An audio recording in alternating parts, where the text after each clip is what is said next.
One day, so-called dungeons began to appear all over the world, and people began to have unusual abilities. The world entered a new phase.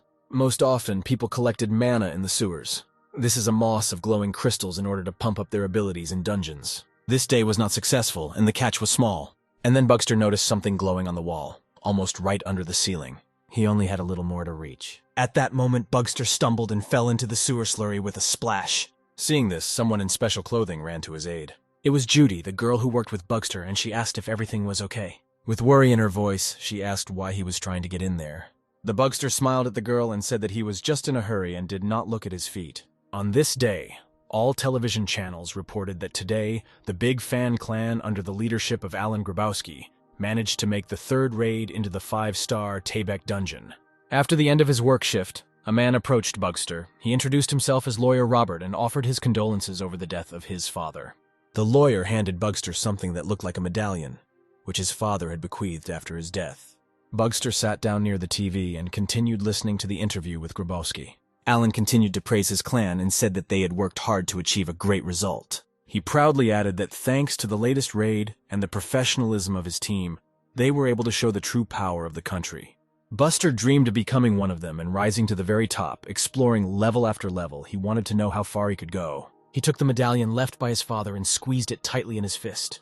The next moment, the medallion was illuminated with such a bright light that its rays passed through Bugster's hand. Suddenly, he felt that reality was beginning to change, and the rays were becoming brighter. Bugster was gripped by fear. He wanted to unclench his hand, but the rays pulled the medallion to his palm. Reality began to dissolve around him. Suddenly, he found himself in some kind of world. There was nothing around except a screen with a welcome message. Welcome. Bugster looked around. All around there were destroyed houses with broken windows. No birds could be heard, and most importantly, there was no sun. While Bugster was recovering, the inscription announced that he was entering the Apocalypse Star. Difficulty: Hell. The next second, blows from robot-like monsters fell on Bugster from all sides. He felt his strength leaving him, and the new inscription read, "You are dead. Survival time is 5 days, 8 hours, 4 minutes, 16 seconds. Having been reborn, Bugster, with new strength, was ready to enter into an unequal battle with monsters, then death again and rebirth again, then again and again. He managed to go a little further, and the monsters were already different, stronger, and merciless. The Bugster died again and again, gradually moving forward. The time spent in hell increased, as evidenced by the neon inscription. With each rebirth, using only his stick, Bugster became a strategist, trying to anticipate his opponent's movements. The number of monsters killed increased, and the skill increased. The survival time was already 12 days, 6 hours, 58 minutes, and 4 seconds. And now Bugster had a knife. It made it possible to go even further and increase the survival time. Things went much better with his arrival. Bugster was determined but remained cautious. The number of monsters increased as Bugster moved forward. They not only struck, the monsters swarmed and tore Bugster's body apart. It was another inevitable death. Having been revived once again, Bugster felt stronger and more resilient and passed the test again. He tried to find more and more new opportunities to get out of the heap of monsters that attacked him. Trapped among the monsters, Bugster realized that in this position he had no way to use either a knife or a stick, and he tried any means to survive. Finally, he managed to get out, and now he could deliver fatal blows with a knife, killing the monsters one by one. Having destroyed the last monster, the long-awaited inscription appeared on the screen that the quest had been completed. Next, a new message appeared.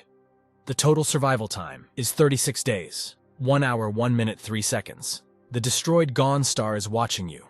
The Hungry Star Yongdon is watching you. The Whispering Star Minster is watching you. The Bugster was determined, and no matter how many times he had to die, he would destroy everyone to achieve his goal. But how did our main character come to such an insane obsession? Let's go back a little, to the first minutes of his stay in this world, with an absolutely hellish level of difficulty. The inscription said that he now has access to Mana, the Enter Hell level, the title of the first rank. The effect will increase with each difficulty level, the strongest skill, and hell. The new inscription stated that Bugster was the last embroidered person in this world. He stood in front of the screen and looking around saw no one. No participants, no monsters, only devastation and this blue screen. The Bugster was trying to shout to someone, suddenly turned around and saw Mana, the same one that the inscriptions on the screen promised him. Bugster greedily grabbed the pile of crystals and was about to collect moss to upgrade his skills. On that work shift, when he saw Mana on the wall of the sewer and could not get it, it was a small piece compared to what he saw in front of him. Bugster greedily grabbed the pile of crystals and was about to collect moss to upgrade his skills. Immediately, an inscription appeared on the screen, Status change. Poisoned, paralyzed. Bugster fell to the ground. He began to grab his throat and choke. Out of the corner of his eye, Bugster saw a screen with a message that his stamina and health were decreasing. A new message appeared on the screen. You are dead. Survival time is 0 hours, 4 minutes, 32 seconds. Dust killed you. Bugster lay and thought that it was all a dream. He did not understand where he was, in the dungeon or in reality. When he came to his senses, the inscription on the screen reported that the quest First Night in Hell, mission to live until dawn, had been discovered.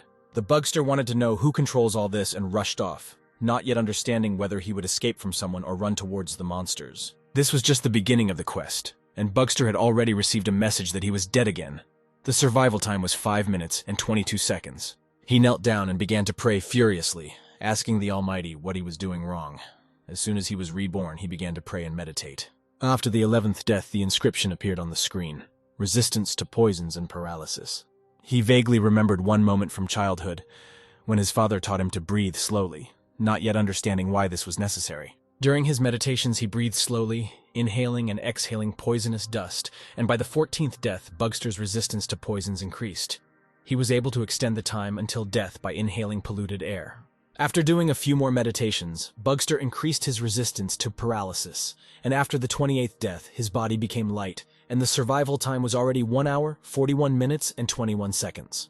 The level was increased, the concentration of poison in the blood increased. This message first frightened Bugster, but then he received a rare gift. Poisoned blood, the poison no longer caused damage. Bugster was delighted that he could now collect the crystals without causing harm to his health or losing stamina. He decided to test this gift and went in search of crystals. Collecting mana, he made sure that the gift really worked. Bugster no longer felt suffocated and could breathe deeply. The Bugster collected so much mana that he had an inventory where he could store his found and acquired items. While sorting out his inventory, Bugster suddenly felt some kind of anxiety. Something was wrong. From somewhere there was a monotonous buzzing sound that was getting closer every second. A whole swarm of huge mosquitoes was approaching him. They flew straight towards the Bugster. He tried to escape, but the screen told him that you were attacked by a level 3 mosquito. Thanks to the title of the strongest in hell and his increased abilities, Bugster was able to fight off some of the insects. But there were too many mosquitoes. They began to penetrate his body through his mouth, and then completely enveloped him in one cocoon consisting of insects. The next moment, those thousands of creatures that were outside and inside the Bugster exploded simultaneously. The Bugster was dead. He was able to last in hell for 6 hours, 18 minutes, 1 second. Bugster lay on the ground and read the inscription on the screen. New level. 100 monsters poisoned and killed at the same time. Average achievement obtained. Poison blood effect increased. Bugster looked at his hands. He realized that the mosquitoes were destroyed because they drank his poisoned blood and exploded.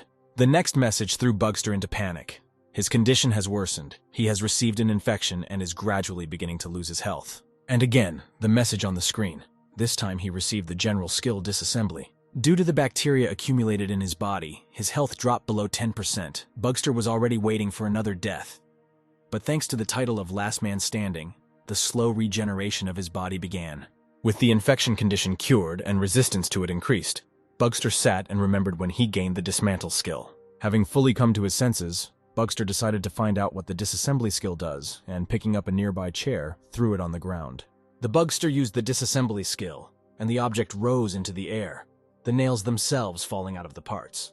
In a matter of seconds, the chair decomposed on the floor into the individual parts that it had previously consisted of. He picked up one of the pieces and thought, if he can take things apart, then maybe he can create something from them.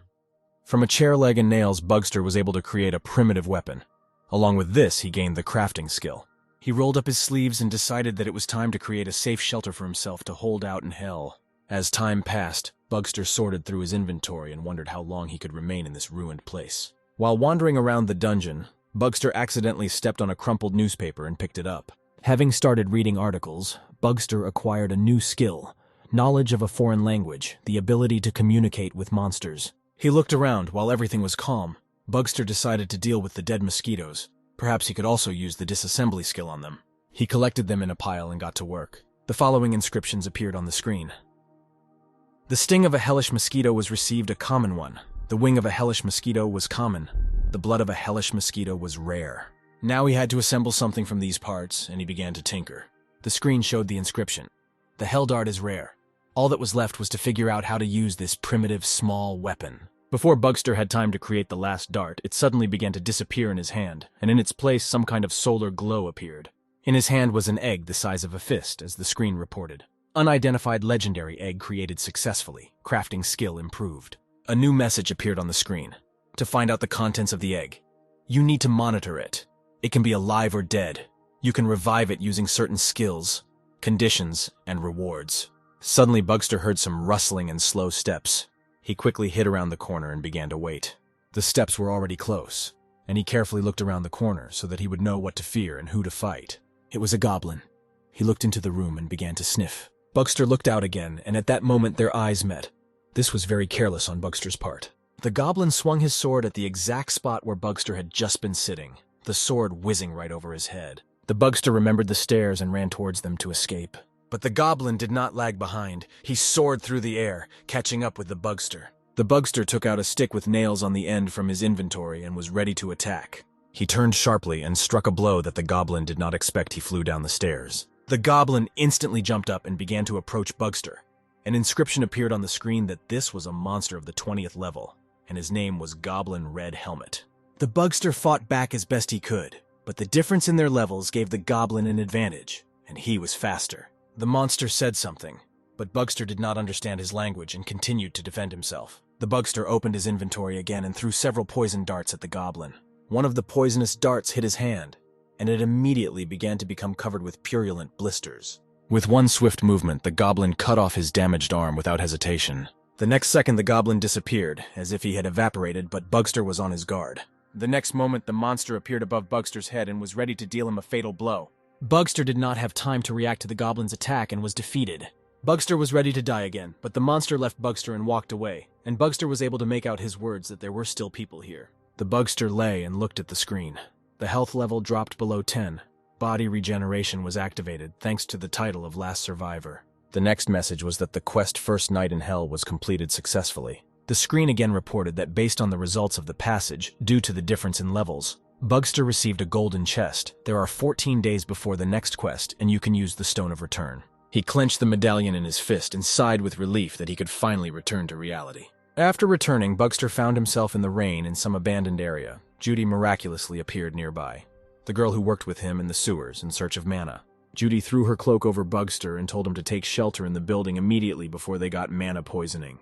Having brought the guy to her home, she handed him a box and said that he needed to immediately take a shower with a special product. While Bugster was in the shower, Judy scolded him that due to his absence from work, she had to work hard for two. Coming out of the shower and finding out what date it was today, Bugster was very surprised that only 2 days had passed. It seemed to him that he had been in the dungeons for several years. The Bugster wanted to put on his clothes, but Judy categorically forbade them. They were dirty, torn, and infected. With these words, she headed towards the exit and said that she would return soon with new clothes. As soon as the door closed behind her, Bugster opened his inventory. Seeing the golden chest, Bugster opened it. This was the legendary skill Combat Assistant, but Bugster knew that only 7 people in the world had this skill. It turns out that he was the 8th owner. Bugster closed his inventory. He didn't understand that the legendary assistant was supposed to be the one who would have to help him. At that moment, Judy came into the room and handed him new clean clothes. During dinner, Judy said that he looked so healthy, as if he had any abilities and was not in danger of mana poisoning. Bugster said that he recently owned them, and then asked if Judy really not only collects, but also studies mana. Judy confirmed, and immediately saw a whole kilogram of crystal moss in his hands. Judy looked carefully and replied that this artifact is of the best quality and deserves all 5 stars. Bugster asked to help him sell this moss, but Judy replied that moss of this size requires a huge amount of paperwork. If it were smaller, it would be much easier. Without thinking twice, the Bugster broke it in half, causing Judy to almost lose consciousness. She began to tearfully beg Bugster to tell him where he was able to get such moss. She promised to keep it a secret. Bugster talked about his journey and then added that he had 2 conditions. Firstly, no one should know information about the source of the moss, and secondly, not tell anyone that he was the seller of this product. Bugster started to leave, but Judy said that it was still raining outside and he could stay with her. In the morning, Judy said that yesterday she'd agreed with the buyer and was now leaving for a meeting with him. The Bugster refused to let her go alone, and on the way to the deal, Judy chirped that it wasn't as dangerous as he thought. Approaching the desired cafe, Bugster saw a man who was looking at them and headed in his direction. But Judy pulled Bugster back, saying that he had made a mistake. This stranger seemed suspicious to the Bugster, and he was on his guard. They sat down at the next table, where a gray-haired man in a hat was already waiting for them. Judy told him that she had come with her partner today, and pointed in my direction. The older man extended his hand to Bugster and introduced himself as Blake. Bugster noticed that his handshake was too heavy for the old man, which means he is not weak. Blake took one of the crystals out of the bag, looked carefully, and put it back without comment. They agreed to pay and to meet again as soon as a certain amount was credited to the appropriate account. After the man left, Judy said that Blake was acting strange today. He's usually more friendly. Bugster began to suspect that this old man could really guess who the true owner of the crystals was. And then the day came when the required amount was transferred to the account. Taking off his hat, Blake said that the transaction was successful and handed someone a bag of purchased crystals. The stranger took out a crystal and told Blake that such pure artifacts could be found at the level of at least a 5-star dungeon and above. Blake told the stranger about his suspicions about Bugster and offered to collect more information about him. The stranger, putting the crystals back into the bag, asked how strong this guy could be. Blake responded that in order to obtain crystals of this quality, his powers were perhaps equal to Alan Grabowski himself. A couple of days later, Bugster was already in hell and waiting for the next quest to begin. After doing 150 push-ups, the Bugster looked at the screen. The strength level was increased, because the guy is working hard. Just like me, dear YouTube viewer, I tried for you. Support me with a subscription and a comment. Thank you very much for watching. If it weren't for hell, he would have pulled himself up a lot more. Moving here is much more difficult. The Bugster looked at the medallion, then at the screen. There were 18 hours, 14 minutes, and 58 seconds left until the next quest. Having been to hell a couple of times already, Bugster began to notice one pattern. The same amount of time he was in the dungeon, the same amount of time he was in the real world. One thing remained unclear to Bugster: why after completing the quest, he appears in a different place from where he was in reality. He thought, but did not find an answer. In any case, if this was intended by someone, then this is how it should be. While wrapping training bandages around his hands, he remembered the combat assistant skill the screen said about it, that the assistant copies and remembers the user's techniques, helps him predict the enemy's movements and strategy. Moving to an abandoned gym, Bugster thought that since the system gave him such an assistant, then the fights would not be for children. The Bugster began to throw punches at the punching bag, and the more punches he made, the more precise the concentration of his movements and punches in one place. Now he understood what was meant by the word assistant. This skill remembered his movements and the trajectory of his blows. Bugster looked at the screen. The information said that the quest friend for a beginner was starting, and the winner would receive an entry-level stuffed animal. Bugster didn't understand why the quest was for a beginner, because he was already level 7. Another incomprehensible stuffed animal as a gift, some kind of nonsense. Bugster got dressed and was ready for a new quest to level up. He carefully began to move along the narrow passage, making his way between the concrete rubble. According to the route, Bugster had to go down, where there was complete darkness. His eyes were not yet accustomed to the darkness, but he had already begun to distinguish some silhouettes that looked like mannequins. These were some kind of frozen robots, and when passing between them, if you touched them awkwardly, they made an unpleasant grinding sound. A screen appeared in front of one of the robots with the inscription that this was an entry-level stuffed animal. Everything seemed too simple. Taught by bitter experience when the goblin attacked suddenly, Bugster, just in case, took a wooden shield from the ground and headed towards the next group of scarecrows. He threw a dart at one of the nearby monsters to test his next move. The poisoned dart hit the scarecrow in the neck. He hid behind his barrier and listened. Nothing happened. The Bugster looked out from behind him. The scarecrows did not move. He was happy about the easy passage of the level and decided that now he would simply scatter them with his powerful blows. At the moment of impact, he felt that the force of his blow corresponded to the first very low level. The scarecrow only swayed. An inscription appeared on the screen that this was a scarecrow of the 7th level. Their eyes glowed red, and one of them said in an iron voice that recognition of the enemy was completed. The battle of the 1st level had begun. The Bugster realized that the scarecrows had adjusted to his level, and now their strength was the same as his. One good thing was that their speed was much slower than that of a level 20 goblin. The Bugster activated his combat assistant skill and moved towards the scarecrows. The next minute, Bugster had the impression that these monsters were anticipating his movements, copying the skill of the combat assistant.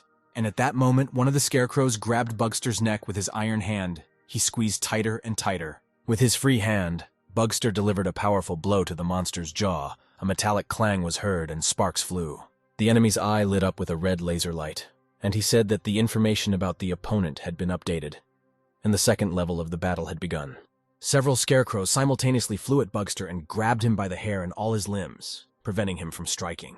A monster with a damaged skull was approaching the unprotected Bugster and was preparing to strike. He hit him in the jaw with a metal fist. The following messages appeared on Bugster's screen: body strength increased, bleeding resistance increased, pain threshold increased. The health level is less than 10%. Body regeneration has begun, thanks to the title of Last Survivor. The Bugster was on his knees and felt his health being restored. He tried to take his time a little so that in a second he could use one of the skills. The Bugster didn't think that this might be needed. Now he took out a weapon. It was a rare Hellish club, reinforced, has low strength, but high damage. He took a swing and rushed towards the monsters. The Bugster hit the Scarecrow on the shoulder. In an instant, the arm was torn off and the wires began to sparkle. The damaged monster said that the opponent's information had been updated and his healthy arm began to transform. Now these were not just scarecrows, but merciless maniacs with powerful, deadly weapons. The last thing Bugster saw was a screen with the message about his death. Survival time 5 days, 8 hours, 4 minutes, 16 seconds. Going through this level again, Bugster already knew what to expect from the scarecrows and acted using different tactics. Using cunning, he managed to neutralize several monsters, taking out the hellish stick from his inventory. This time he hit not the arm, but directly the scarecrow's chest, thereby exposing the main control unit. The Bugster delivered a powerful blow directly to the monster's chest and knocked him down on the spot. The plan failed. A monster attacked from behind and, like a snake, twisted his entire body in a single chokehold, and again the inscription, "You are dead." The next time the monster managed to knock the stick out of Bugster's hands and dealt him a fatal blow in death again. This time, Bugster died from a broken cervical vertebrae. Bugster was ready for battle again. He felt that, despite the defeats. With each attempt, he became stronger, and his skills multiplied because the stronger the monsters were, the stronger he became. The Bugster kicked at the moment when the monster expected other actions from him. This helped him move to the 4th level of difficulty of the battle. The monster made a distracting maneuver, and with his other hand, he immediately pointed his fingers into the Bugster's eyes. The Bugster now knew this and used the appropriate defense on the next attempt. The next second, the monster opened its mouth. It was a laser larynx glowing inside. With sharp iron teeth, the Scarecrow snapped its jaws like a trap onto Bugster's leg. He had already lost count of the times he had seen this sign on the screen, informing him of his death. After 9 more attempts, Bugster summed it up. Level 4 is the end that he could not pass. Knowing the enemy's plan in advance, he must get ahead of him, and then he will begin to adapt again. It is not necessary to try to kill the monsters due to severe damage to the central block. They simply stop functioning. And finally, Bugster saw the long-awaited inscription that the battle was over. Another blow and the same inscription appeared again. The message appeared on the screen, but the battle continued. The Bugster decided to finish off the damaged monsters, and swinging his club in all directions completely incapacitated them. When the last monster was neutralized, an inscription appeared that the quest friend for the beginner was completed. The Bugster let out a heart-rending cry. It was a cry of victory in such a long, unequal battle. He lay on his back and thought about how the quest should have been called Master-Level Friends, not Novice-Level. Before returning to reality, Bugster decided to check the rewards received in the recent battle. From the chest he received, he took out the Heavenly Cradle Legendary card, which was supposed to give him some kind of artifact or skill. It was a scarf that was supposed to stimulate the process of growth or regeneration of a physically damaged body. Bugster knew about regeneration, but what he could do with growth needed to be figured out. He first assumed it was about mental growth so he could predict his opponent's thoughts and put it on his head. He sat like that for a couple of minutes. Nothing happened, and Bugster thought that this was a useless thing, because after death, he is already resurrected with full health. The Bugster decided that upon returning to reality, he would simply sell it. It was a legendary item and might be worth a lot. He opened his inventory to put the handkerchief away, but saw an egg he created from mosquitoes. Perhaps the handkerchief would work for him. Taking out the egg, he covered it with a handkerchief and began to wait. Nothing happened. Not seeing any use in the scarf, he pulled it off and suddenly scales began to fly off the egg, bouncing in different directions. Bugster was seized with panic. Suddenly, some cannibal monster would hatch from this egg and devour him. As the egg was freed from its scales, the bright light from inside became brighter and brighter. In the next second, the last scales flew off the egg, and it opened completely. Bugster plucked up his courage, leaned down and looked at the egg.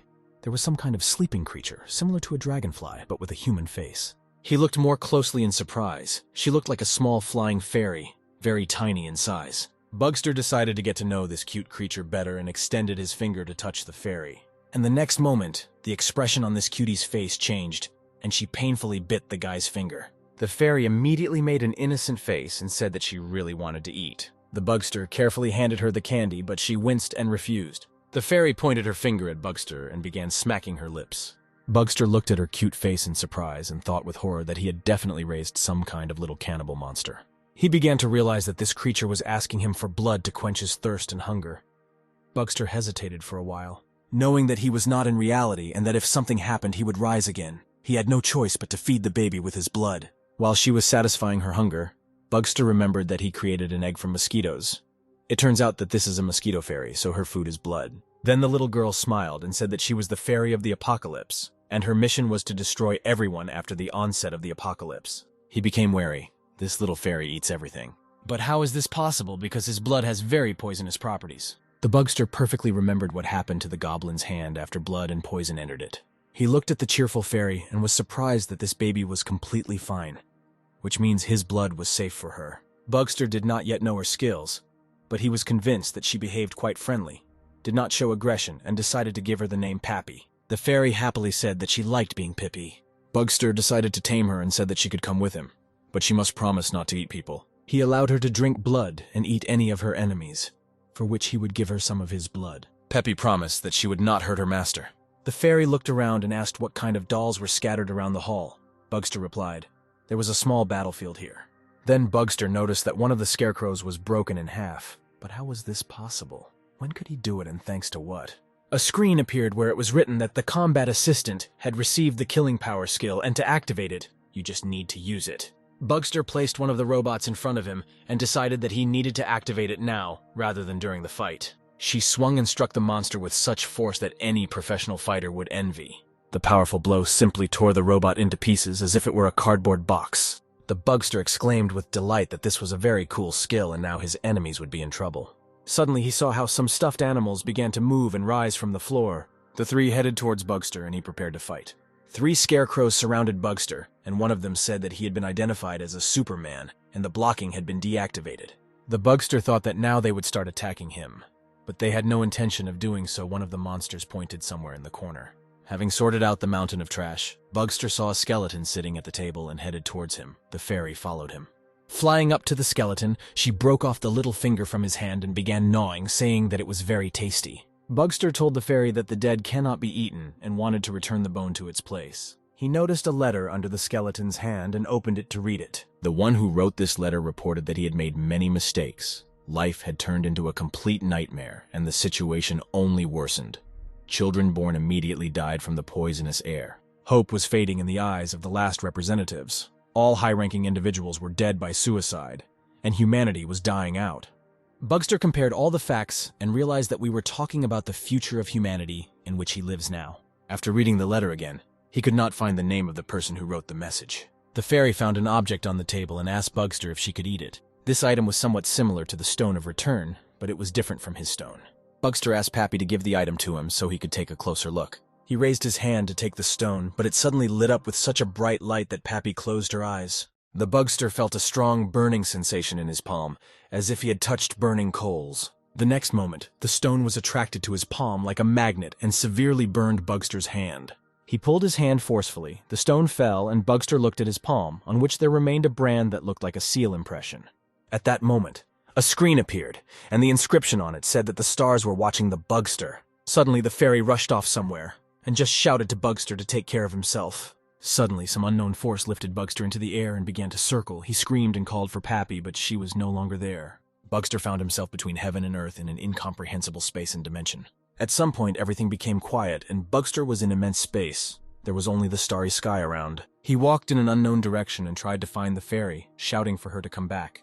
Suddenly, a screen appeared in front of him, telling him that Advancing Star Buren knew that the star fragment had been absorbed by the Bugster. And suddenly a round object flew out of the Bugster and, throwing away sharp parts, rushed away. The next message stated that Buren is disappointed with Bugster's values and refuses his fragment and leaves his body. He did not understand anything and did not see the meaning in these messages and asked the system to clarify the information. He learned that the Lords of the Stars are cosmic beings who are in this universe and rule these places. These beings place their mighty power within the fragment and lend it to those they deem worthy. This is done in order to find worthy spirits who will become the new rulers of the world. They knew that the user Bugster owned one of these star fragments, and the overlords wanted to make him one of them. He understood what fragment he was talking about. It was the stone that the fairy found and which left an imprint on his palm.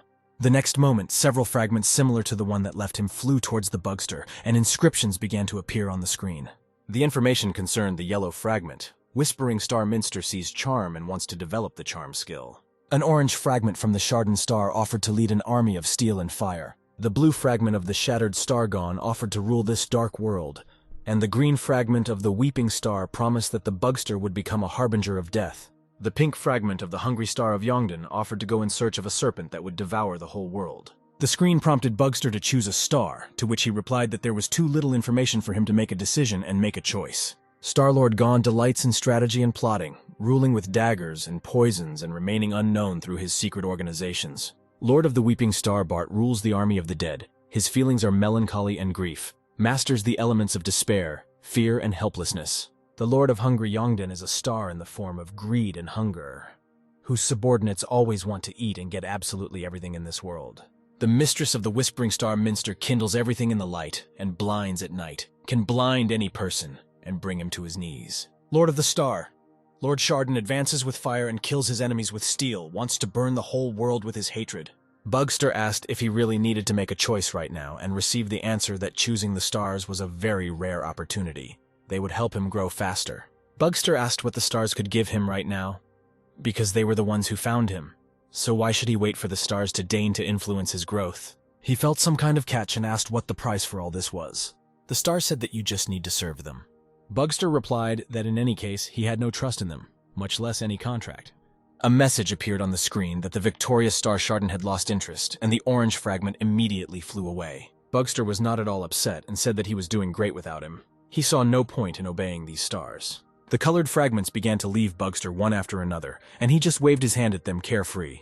And suddenly the remaining yellow fragment began to fly around Bugster in circles, and then suddenly pricked him hard in the arm.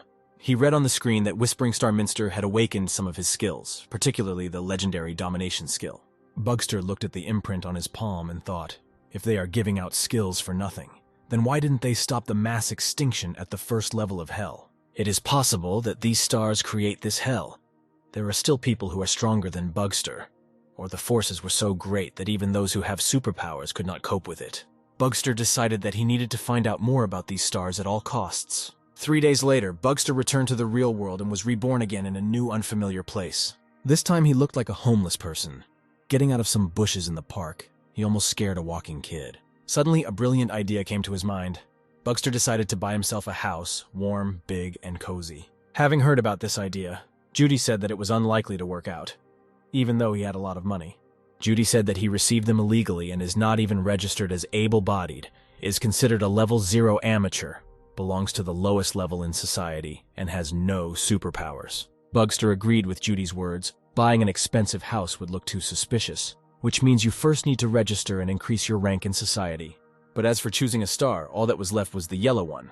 This was no longer a choice, because Bugster wanted to get everything at once. The world is already facing an apocalypse, and if he can gain power and survive, he will bring the whole world to its knees.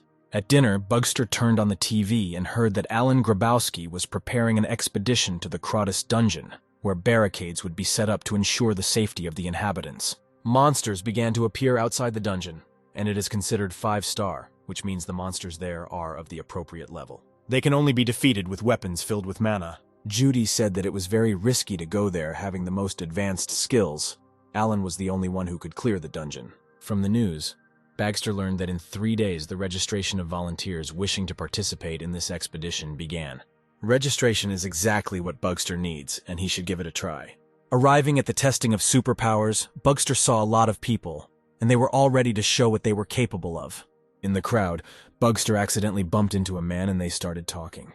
He said that the Big Fan Clan doesn't care whether you're a beginner or a specialist, and there's a complete mess going on here. Bugster asked the stranger about his desire to participate in the expedition, to which he replied that he had only come to update his rank. Then the man proudly added that he did not disclose his level, but as soon as the results were announced, he would be first on the list. Finally, it was Bugster's turn, and he walked up to the front desk, where a nice girl, the manager, was sitting. The test consisted of 3 stages. The first was identification, a simple verification of documents. The second stage of the test is a statistical check, during which the candidate's blood is taken for analysis, and then the results are obtained. And the third final stage is a test of skills, or rather a test of combat abilities. At this stage, his interlocutor from the crowd scored 140 points, and passing by, he reassured Bugster that about 100 points was also a normal result.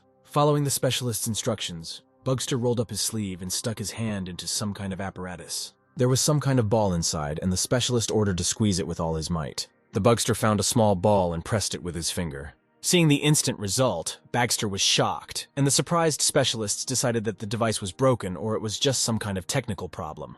A minute later, he passed this test a second time, but now he decided to restrain himself a little and squeeze the ball more softly, but the device was again disabled. Leaving the office, Bagster looked at the results. There was a stamp there that his candidacy was under consideration, but the interlocutor from the crowd immediately received a conclusion.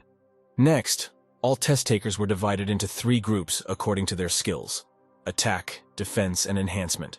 But Bugster was not allowed to participate in this procedure. The Bugster returned to the front desk to the same girl and said that he had been sent for confirmation. The girl said that an additional test would be carried out for people like him and offered to take a special brochure. Then she handed Bugster the form of the Big Fan clan and explained that the test would take place in a special location.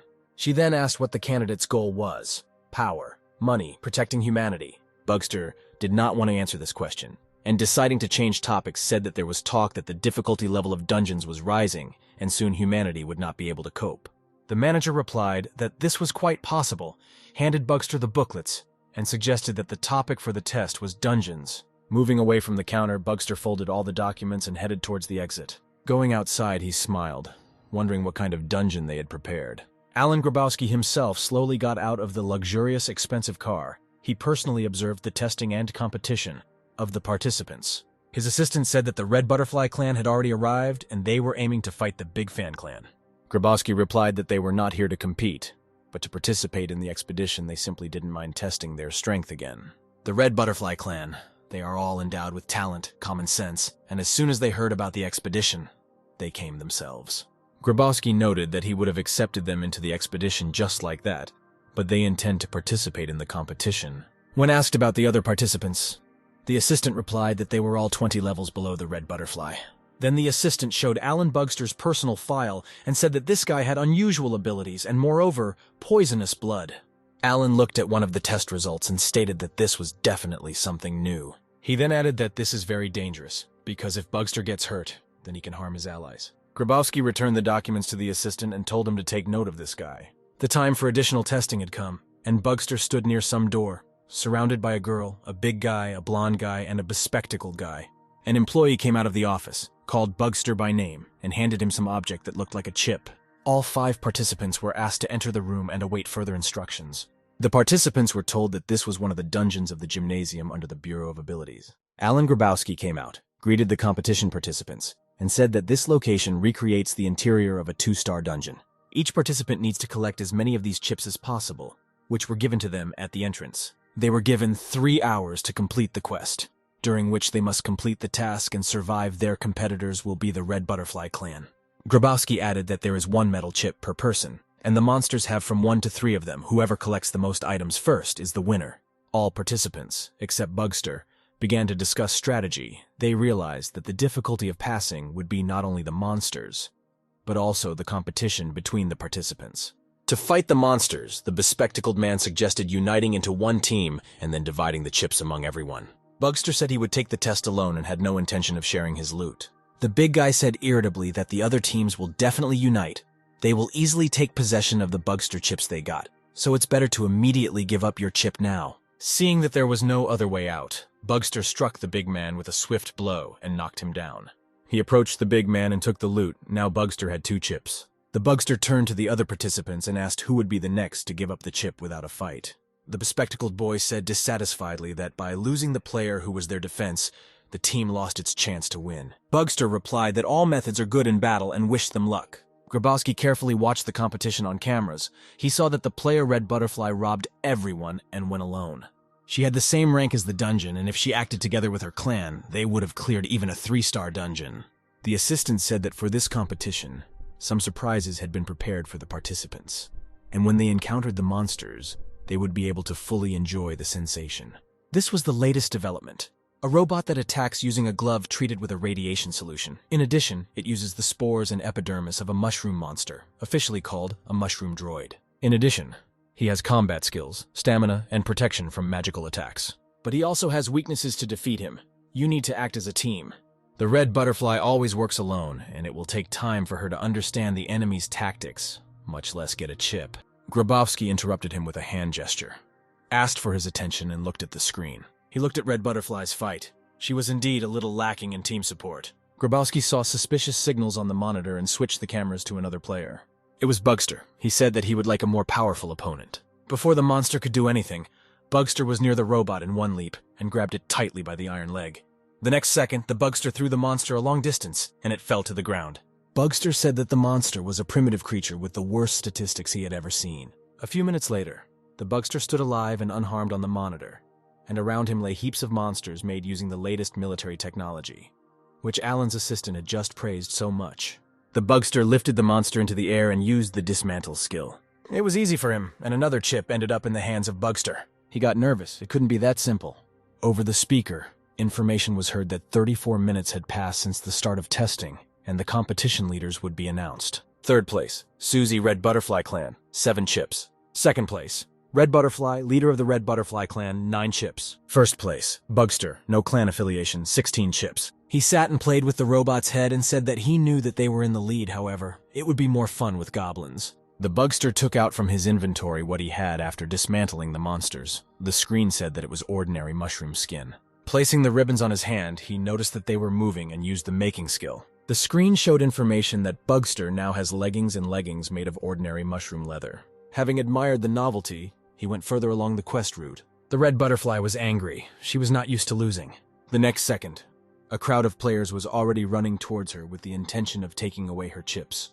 Without hesitation, the Red Butterfly flew up and, gathering energy, rushed down. The Red Butterfly was rapidly approaching the opponents. In battle, she truly resembled a butterfly, fluttering and waving her weapon, destroying her enemies. A second later, the competitors were neutralized. But there were too many chip hunters. They tried to surround the competitor and attack her in a group. And then Susie appeared. She was worried about the Red Butterfly, that she might get hurt. Susie reminded Red Butterfly that their goal was an expedition, and they had already collected enough chips. The guy with glasses added that, thanks to the merger, 88 chips had been collected. The Red Butterfly refused to combine the chips. Then she turned around, said that we needed to move on, and asked the participants to keep up. Alan was increasingly surprised by the Bugster. He was sure that this was his first test. He assumed that Bugster had already been to the dungeons, but illegally. The deputy reported that Bugster had no criminal record, no license revocations, and was possibly a foreigner. Alan said he was already looking forward to the show, when the two leaders would fight over the chips. While nothing was happening, Bugster decided to taste the mushroom skin. He immediately vomited. Just like me at my high school graduation when I got drunk in 10 minutes, dear YouTube viewer. Something similar has happened to you. Share your story in the comments. Suddenly, Bugster stood rooted to the spot. He heard the sound of someone approaching very quickly. It was Red Butterfly, a level 14 human, and she had found her main competitor. Getting into a fighting stance, she asked if Bugster was alone here. He decided to joke and replied that 150 of his subordinates were guarding the perimeter. The Red Butterfly called him a clown and quickly rushed towards Bugster. So far, Bugster did not feel any real danger and only fought off attacks and dodged blows. He thought that if he didn't have a battle assistant, he would already be dead. He easily anticipated her attacks and easily avoided her blows. The Bugster asked if she was going to stop while he tried to find the moment to attack. He understood that using his skills on people was extremely dangerous, but he had no other choice. He was already quite tired of it. A message appeared on the screen that the combat assistant had been promoted with the help of heroic power. Bugster readied himself and delivered a powerful punch to Red Butterfly's forearm. The pain was so strong that it was impossible to endure it. She had never experienced anything like this, even when fighting monsters. She voluntarily threw a bag of chips at Bugster's feet and asked what his skill was. And suddenly, Susie appeared from somewhere and dealt Bugster an unexpected blow. The Bugster menacingly said that their actions were useless, and it was better to give up all the chips in an amicable way. Red Butterfly told Susie that even if all the members united, they still could not defeat the Bugster. Bugster said that he would give him another minute to think, and then he would have to take the chips by force. And then a voice from the speaker announced that the testing was over and the winner would now be announced. First place, Red Butterfly, 88 chips. Bugster couldn't believe what he heard, because he was in first place during the entire competition, so the chips were tossed. The Red Butterfly looked at her feet. 2 bags lay near her. One hers, the second collected by the guys. Susie said that they were one team. The Bugster was indignant. There was only one thing left to do: teach them a lesson for such an impudent prank. The Red Butterfly and Susie looked at the Bugster and did not recognize him, but he said only one word: take. And the next moment he was already standing surrounded by terrible monsters and other creatures living in the dungeon. One of the scarecrows approached Susie, and she realized that there was no point in defending herself, much less attacking. The damage done was too great. Susie lay surrounded by the participants and was breathing heavily. A special medical team immediately arrived and hospitalized the participant. The bugster looked after him in bewilderment and thought that it looked like he had gone a little overboard. Grabowski was watching everything that was happening closely. He assumed that although Bugster was no higher than level 10, he posed a huge danger to the other rankers. Alan Grabowski was determined to befriend Bugster. Bugster already regretted that he had done this to Susie. It still did not decide the outcome of the competition. Besides, after using the Dominate Monsters skill, he had almost no mana left. He hoped that his strength for hell would be restored. At this point, Assistant Alan Grabowski approached him, congratulated him on passing the test, and praised his acquired skills. He handed Bugster his business card and said that the Big Fan Clan wanted to provide him with support for further growth, something no one else would offer. Bugster replied that he wanted to rise to the level of the powerful stars. Grabowski sat in his car and re-watched Bugster's battles. Alan's assistant approached the car and reported a meeting with Bugster that he had spoken about some stars. Grabowski then asked about the Red Butterfly Clan, and the assistant replied that nothing had changed, and they were ready to take part in the expedition. Returning to the office, Alan thought about Bugster's answer. He did not understand what stars he was talking about in any case. There was no need to draw hasty conclusions. Returning from testing, Bugster looked at the business card he had received. Judy asked about the box at her feet. Bugster told Judy that it was the prize for first place in the competition, which was given to him by the Red Butterfly, believing that it should rightfully belong to him. The Bugster opened the box. It contained the rare strong grip gloves, which increase attack and defense against the enemy. Judy told Bugster that she managed to sell the crystal moss to Blake. Bugster asked her if it was too much for one elderly person, to which she replied that even if she sold this moss to someone else, Blake would still repurchase it. Bugster suspected that there was definitely someone higher behind Blake and that it might be more profitable to contact him directly, without Blake's help. Judy listened to his thoughts, and then asked if there might be something else in the box. The bagster decided to look under his gloves. Something fell out and fell between the seats of the car. He reached in and took out a check for a large sum of money. Approaching the house, Judy began to dial the code on the intercom, and then the bugster stopped her. He quietly told her to immediately go into the car, lock herself in it, and under no circumstances leave until he arrived. Bugster turned the corner and was perplexed to see unfamiliar guys lying on the ground. Blake stood next to them. He took off his hat and greeted the bugster. Noticing a questioning look, Blake explained that these people were the Yakuza and they wanted to steal the crystal moss from Bugster. He added that there are many ill-wishers who know what Bugster is doing, and if Blake had not intervened, Bugster and Judy could have suffered. Bugster asked what he was doing here at this hour and heard from Blake that he had an interesting offer. Blake proposed the same thing as Alan Grabowski's assistant. To work with the Big Fan Clan, he wanted to collect more information about Bugster, but it was as if someone had deliberately deleted all the data in the databases. Bugster replied that he had already refused this invitation today and considered further conversation inappropriate. Blake changed in a second and said that it seemed that he had chosen the wrong method of communication and began to slowly take off his cloak. He added that since Bugster does not want to understand in words, he will have to figure it out with his fists. Blake picked up the cane and, with a magician's move, turned it into a weapon to see if the guy was really that good.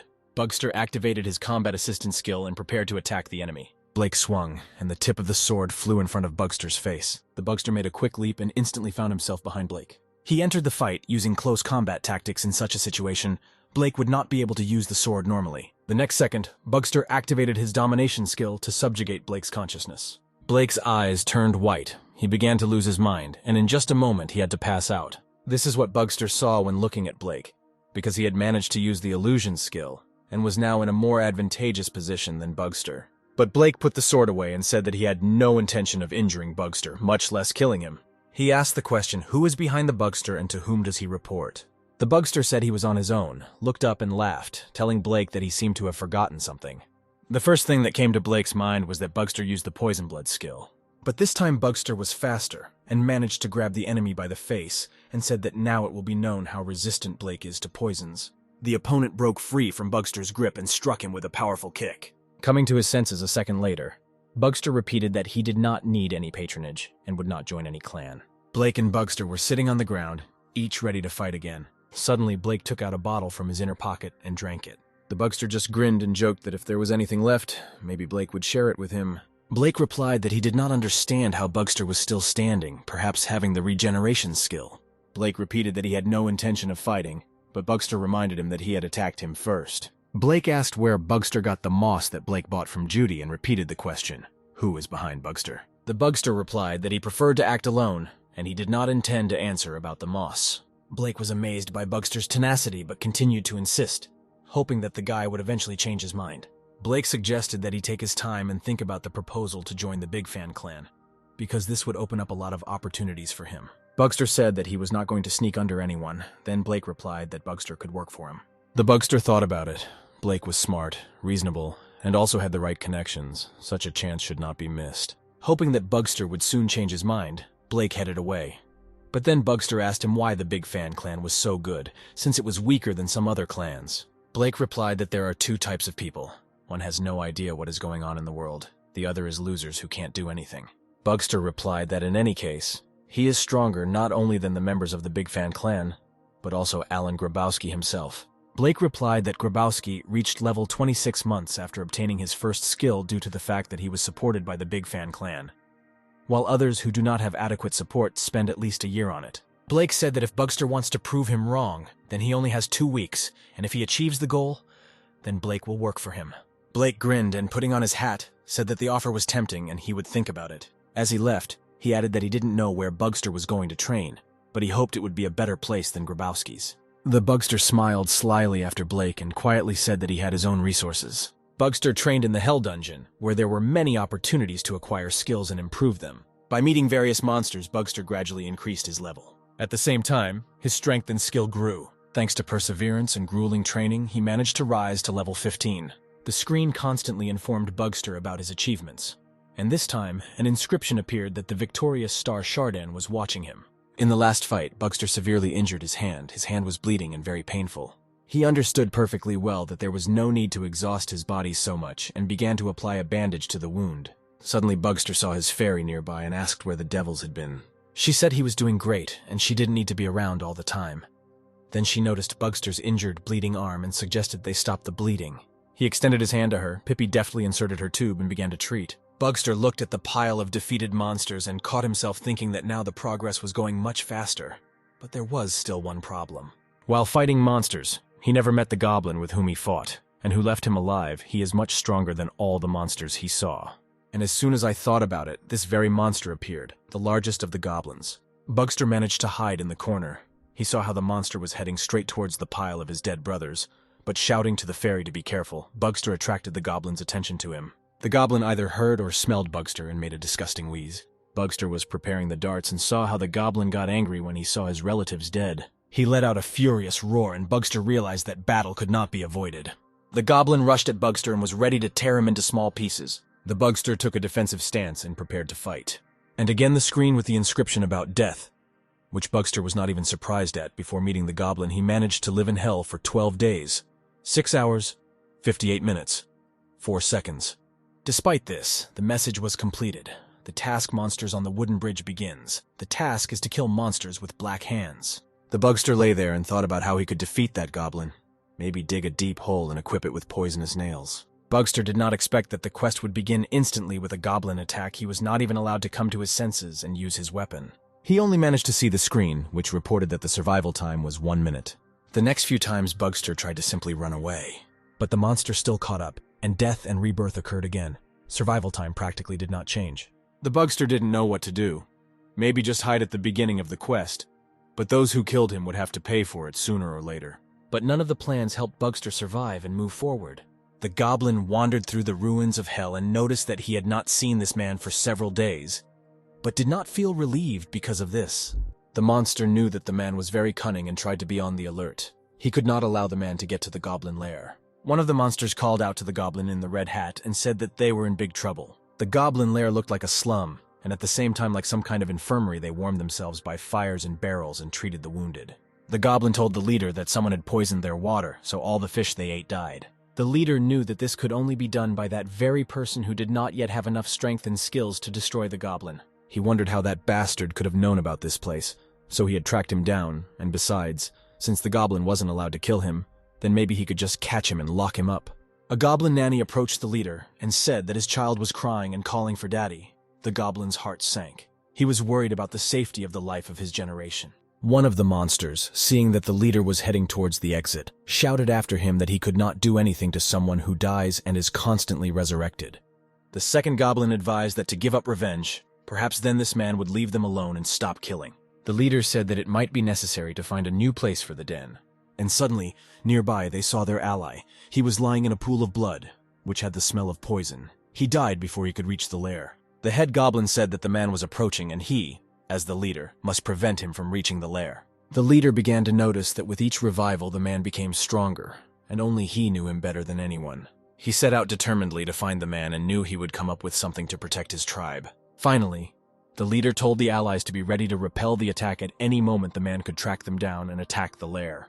While roaming the dungeon, the goblin suddenly smelled a man. He was somewhere very close. The next second, a poisonous dart whistled near the monster's ear. The bugster himself found it.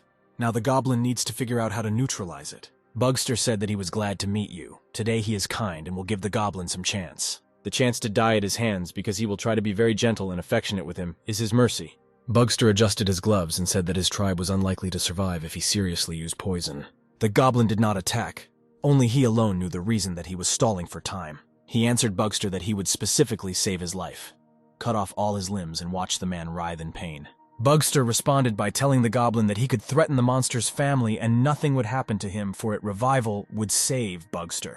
The goblin put the sword in front of him, pretended to be submissive, and said that if Bugster managed to kill him, then let him just leave and not touch his tribe. The goblin remembered his offspring and begged for one thing, that the man would not touch his family. The bugster replied that he only needed a leader and that he had his own plans for that. The goblin pointed to his sword lying on the ground and said that the bugster could kill him, but then he would simply leave his relatives alone. The bugster leaned over to pick up the goblin's sword and said that it was nice to talk to an intelligent interlocutor.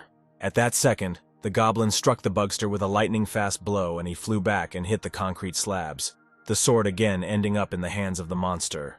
The goblin flew up to Bugster in one leap and dealt him a crushing blow.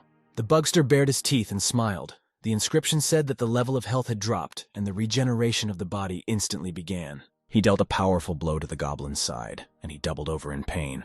Without allowing the monster to come to his senses, Bugster grabbed him by the throat and squeezed his fingers tightly. He felt his blood pulsating in his veins.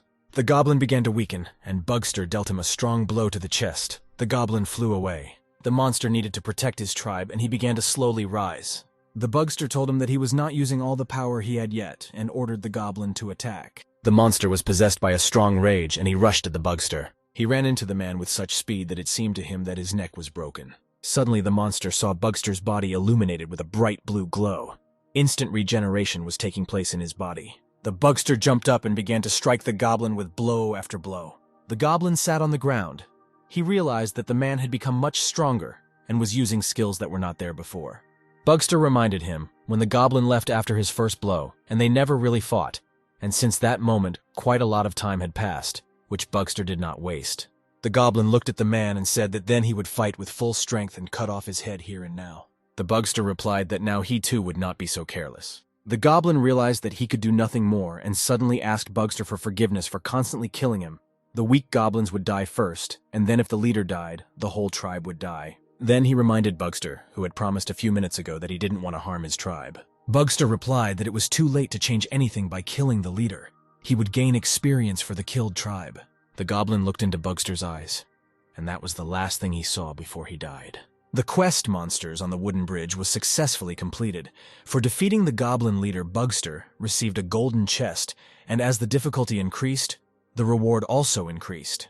The next inscription informed him that he had risen 3 levels at once, and the next quest would begin in 21 days. Then the fairy appeared again, and Bugster said that she again missed everything interesting, and could devour the body when he examined it. Bugster carefully examined the goblin's body and weapons. He wanted to know what his strength was. Bugster looked at the screen. It said that the shattered star was giving him its touch. He only now noticed that the goblin's entire body was covered with some incomprehensible signs, and decided to touch the monster's hand. The next moment, all the hieroglyphs on the goblin's body rose into the air and swirled around Bugster's body like a swarm of small flies. This whole clot rose to the ceiling, forming a sphere and spinning faster and faster. And then several black rays, like knives, pierced Bugster's palm, and it began to darken. Gloves similar to goblin skin appeared on his hands, and an inscription appeared that Bugster had received the legendary family skill. Returning from hell to reality, Bugster quietly woke up Judy. She quickly woke up and said that there was no food at home. She was going to the convenience store. Bugster wanted to tell Judy that Blake had come and what conversation had happened between them. But she got ahead of him and said that Blake was looking for him. She replied that she did not know where he was. Bugster wanted to ask about the purpose of Blake's visit, but Judy pulled her hand away. She did not want to communicate with a person who was hiding something from her. She couldn't stand it and expressed her dissatisfaction with the guy about his sudden arrival. An equally unexpected disappearance. She doesn't like waiting all the time. When she finally calmed down, she agreed to listen to Bugster. He reminded her about the Stone of Return and admitted that he constantly disappears into the dungeon. Each time he understands less and less when he will return back, but promised that he will definitely return. He looked seriously at Judy and asked her to be his beacon so that he would know that when he returned he was expected and cared for. She sat closer and replied that it was not enough for her to just be a lighthouse. The Bugster looked her in the eyes and said he needed a shower. Judy laid her head on his lap and gently told him that she hadn't taken a shower today either. The next morning, Bugster got up early. He had a very important meeting ahead of him. He stood on the street and waited for Blake's car to arrive. Blake was surprised that in 2 weeks Bugster was somehow able to rise 13 levels, to which the guy replied that there was a small, unpleasant situation, but he was able to fulfill his part of the contract.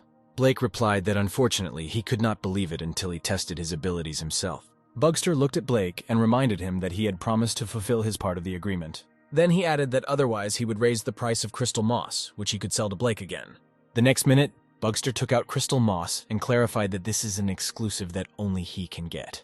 Blake looked sternly at his interlocutor and said that increasing the price even by 15% was already too much. The Bugster took something out of his pocket and placed it in the old man's hand, then asked him to open his palm and look at the small trinket. It looked like a ring, and the inscription appeared on the screen. Trust of Karist, temporarily doubles and enhances the wearer's feelings.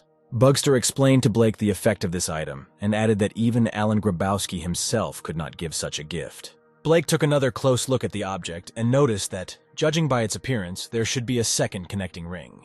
Bugster replied that he only found one, and that was by accident. Blake said that if there is one, then finding the second is a matter of time, and turning to Bagstera, he asked if there were any other questions or wishes. The Bugster smiled slyly and asked the old man what kind of car they were sitting in now. Judy was at school when Bugster called and asked to meet. Going out into the street, she saw a friend near an expensive car, and a crowd of onlookers gathered around looking at the guy in the car. She bombarded Bugster with questions about where such an expensive car came from, and how he arrived without a license. The guy replied that he borrowed the car from Blake, and as for driving, he was just using some of his skills. Judging by the way the women drive, the date was fun.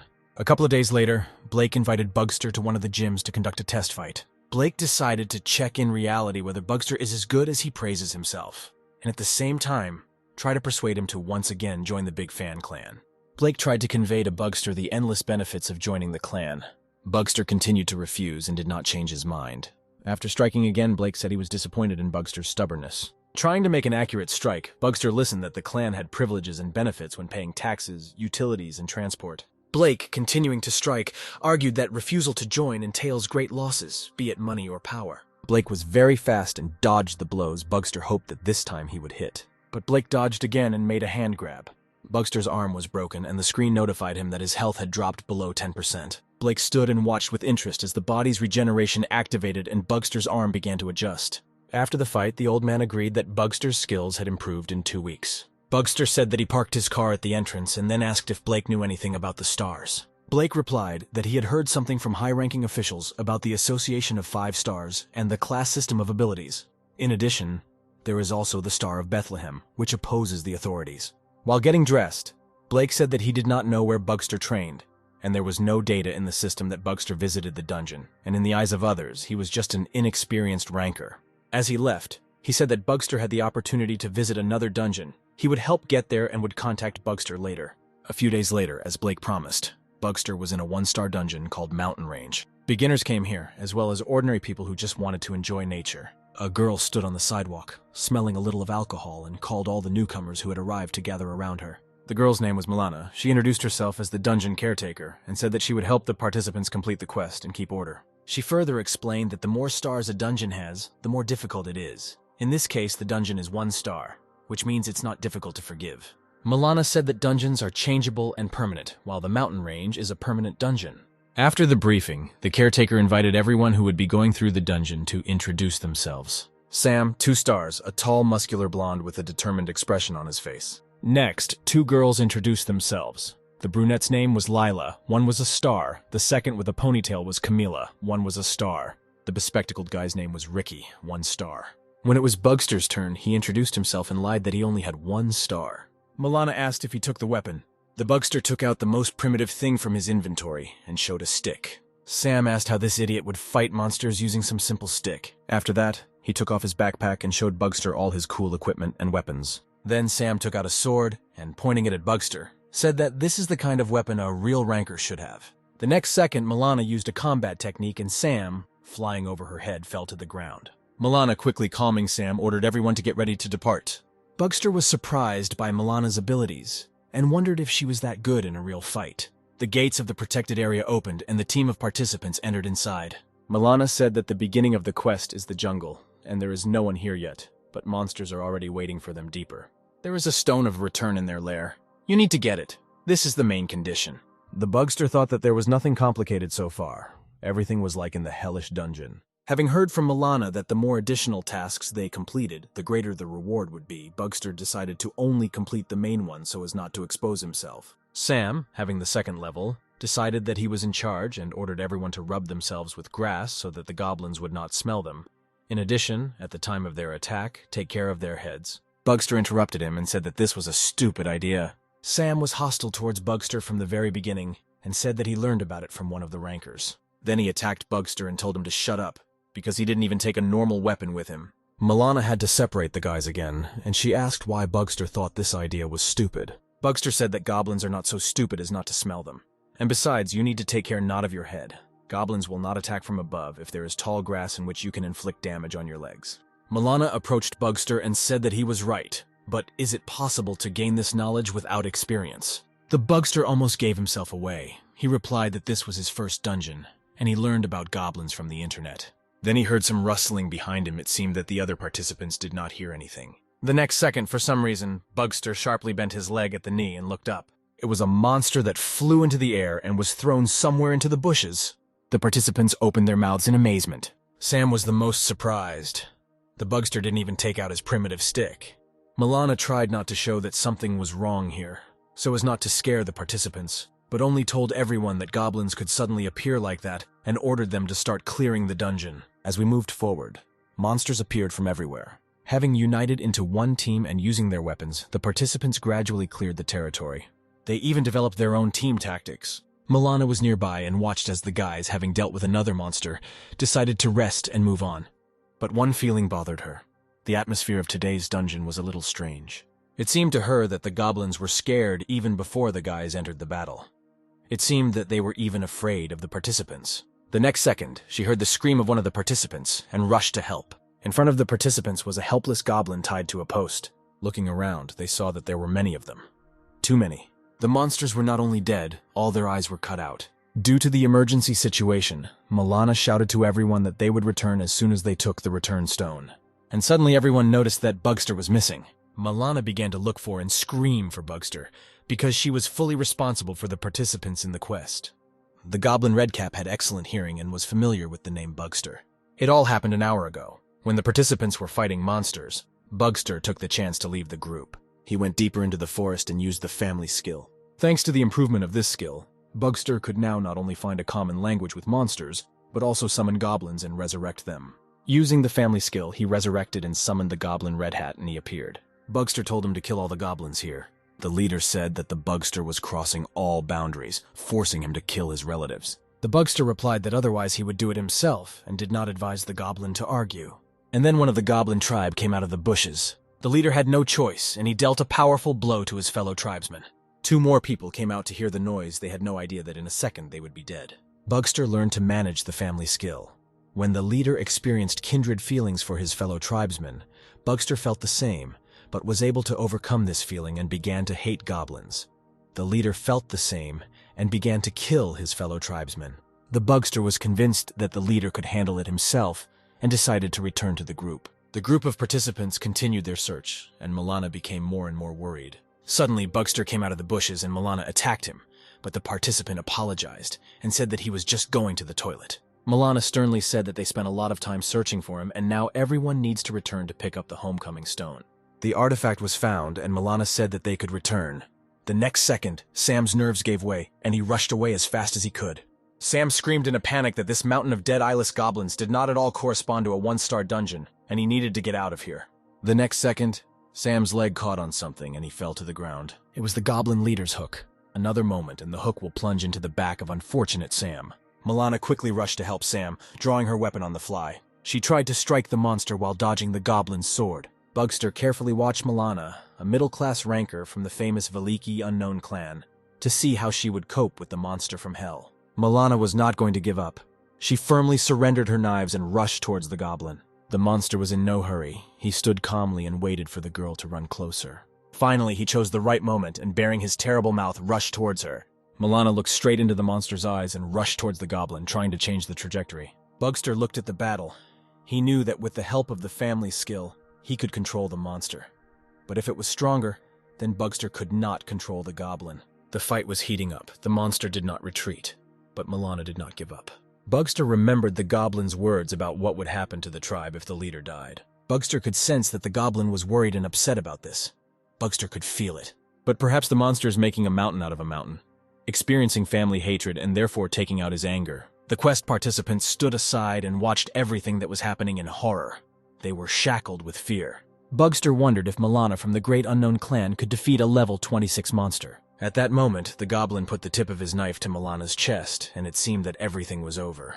But then the monster left Milana and fixed his gaze on the group of quest participants who were standing aside. Milana saw that the goblin had changed its trajectory, and understanding his intentions, shouted to the guys to run for their lives. She rushed after the monster as fast as she could to save the guys from certain death. But the goblin leader had his own plan, and he was rapidly approaching the group of frightened participants. It was a distracting maneuver. The monster made a sharp jump upward and ended up right above Milana's head.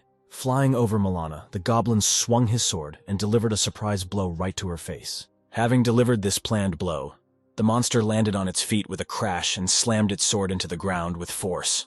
Milana let out a heart-rending scream. She didn't understand what was happening. This couldn't happen in a one-star dungeon. She was surprised that the goblin's weapon was more complex and better than many rankers, and he was also more cunning. She stood and reassured herself that, in any case, it was just a goblin, and she could handle it. Milana turned to the monster and, looking into his eyes, decided to change her battle tactics. She thought it was time to use one of her strong skills, acceleration. The participants suddenly saw that bright rays were spinning around Milana at breakneck speed, and the next moment, she disappeared. The bugster felt something was wrong and, using the family skill, mentally told the goblin to run away. But the monster did not have time. Milana overtook him and prepared to strike with her weapon. The acceleration skill doubled the owner's physical abilities, albeit for a certain time. The next second, the goblin felt unbearable pain and burning in the abdomen. The monster stood and looked in bewilderment at its cut stomach, from which brown blood was pouring onto the ground. Milana again used the acceleration skill and again disappeared in a whirlwind of luminous rays. Unexpectedly for the goblin, she found herself above the head behind the monster. Without hesitating for a second, Milana sharply raised her sword above the goblin's head. Clouds of dust mixed with blood rose above the ground and covered the entire battlefield. With nothing visible, Bugster and the members worried whether Milana would have survived. And suddenly Milana appeared. Although she was alive, her eyes were watering and a sharp burning sensation was felt. But this was not the end.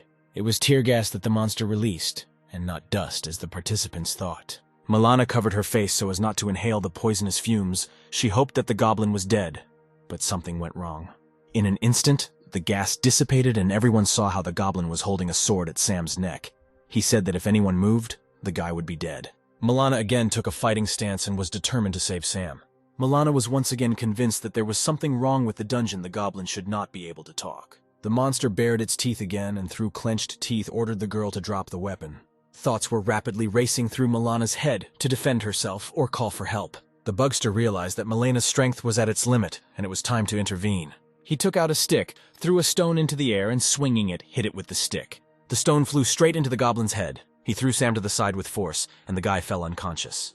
The bugster was pleased with his blow and the screen showed a message that, thanks to the combined use of a stick and a stone, the damage power had increased. Milana screamed at Bugster that this was not a situation he should interfere with. She motioned for Bugster to step aside and not approach. Bugster decided to tease Milana and said that the goblin only has level 21. She can easily cope. because the level is easy. Milana realized that the guy was joking and screamed hysterically, claiming that she had everything under control. Bugster looked at the girl and wondered if all middle-ranking people were so unbalanced. He assumed that if Milana had fought the goblin in the Hell Dungeon, the outcome would have been completely different. Then Bugster looked at the monster and wondered if it was possible to level up the family skill so as to teach the goblin not to kill people. Perhaps more experience is needed to be able to control the actions and thoughts of the monster. Sam continued to lie on the ground, and this worried Bugster. Bugster told Milana that if he died, her reputation would suffer greatly. He turned to Milan and said that if they missed the goblin now, then it would only get worse. There was no need to waste time. Milana thought that perhaps the Bugster was right, and she shouldn't refuse his help. The guy bent down and picked up another stone from the ground. He ordered Milana to move away and, throwing the stone into the air, swung it again. The Bugster had seen the target, and now it was a monster that had caused them a lot of trouble today.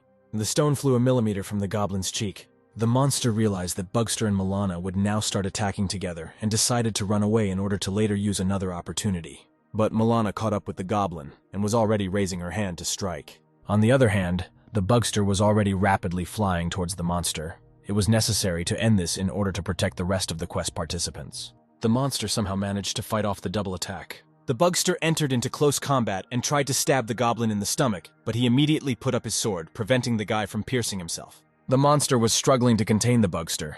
He was hissing, and his breath was stinking. The Bugster pulled back for a moment to free his sword and instantly struck the goblin with a powerful blow to the back. The monster flew back from the blow and again took a fighting stance. The goblin came to his senses in a matter of seconds and was again approaching Bugster. He decided to fight to the last. Milana was already nearby and was ready to stab the monster in the back. The goblin heard her and turned around to prevent the attack. Milana managed to inflict deep wounds on him with both hands at the same time. The monster again felt the familiar sharp pain and burning sensation. The next second he fell, leaning on his hands and waiting for Milana to approach. The girl jumped to the distance he needed, and the goblin instantly struck her with a powerful kick to the jaw. The monster was looking at Milana, but suddenly, with his peripheral vision, he noticed that a Bugster was standing next to him. He swung his stick at the goblin. The monster received a painful blow to the head and stood on his knees, gathering his strength. At that moment, Milana jumped up to him and prepared her weapon for battle. A brutal duel began, in which neither the goblin nor Milana were going to give in to each other. At the moments when their weapons crossed, their eyes met. Both longed for victory and felt hatred for each other. And then the goblin felt that something was lying at his foot. It was Sam's head. Taking advantage of the monster's confusion, Milana swung to hit the goblin. But at that same second, she saw Sam's body flying towards her, which the goblin kicked with force in her direction. Milana was crushed by Sam's large body and was disarmed. The monster towered menacingly over Milana, who was sitting on the ground and wheezed that she had lost.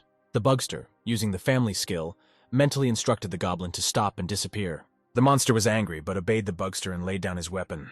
The goblin raised columns of dust and disappeared in an unknown direction. Milana stood and did not understand why the monster stopped the fight and disappeared so suddenly in any case. She was glad that the quest was over. The manager pointed out to Bugster the blood left by the goblin and said that she would go after him to finish him off. Milana told the team to return to the real world, and she left Bugster in charge. Returning to the office, she told the manager about the properties of goblins and was outraged that this was not at all typical of a one-star dungeon.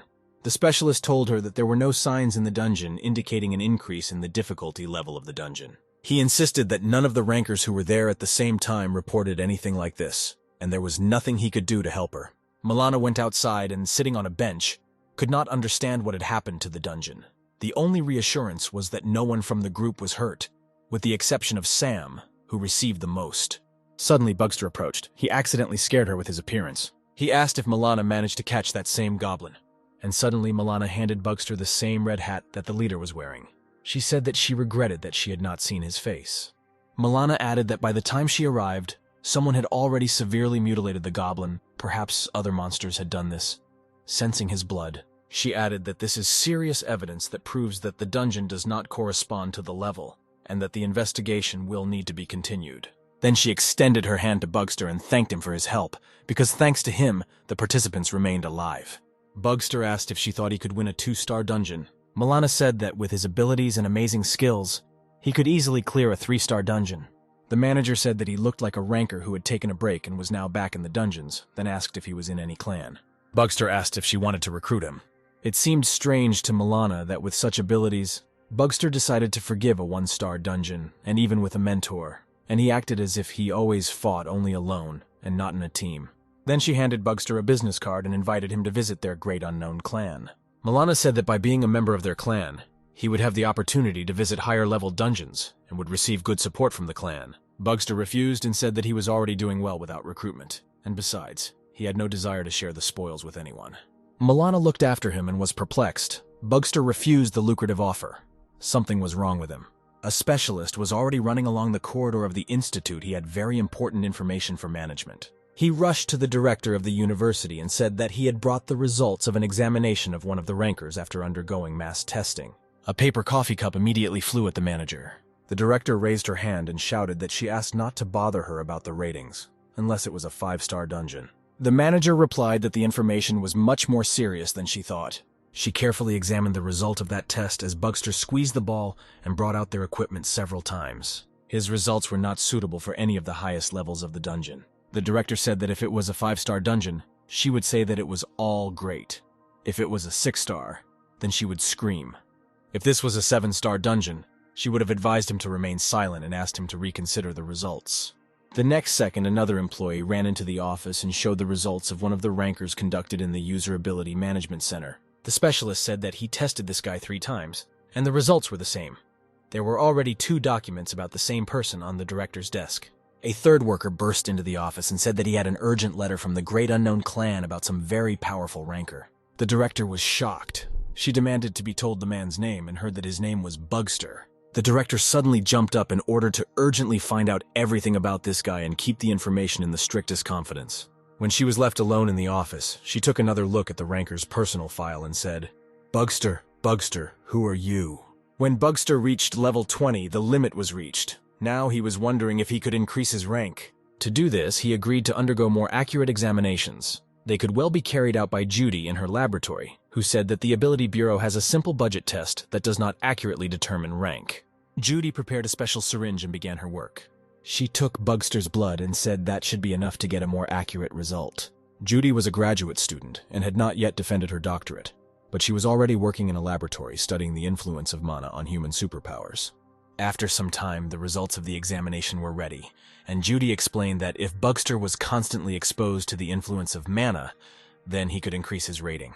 Bugster carefully read the documents and increasingly realized that he had only one way left to achieve his goal. There were 9 days, 4 hours, 55 minutes, and 21 seconds left until the next quest. The information reported that the difficulty of the dungeon was Hell, entering the Apocalypse stars. Bugster was ready for anything he needed to restore order in the dungeon.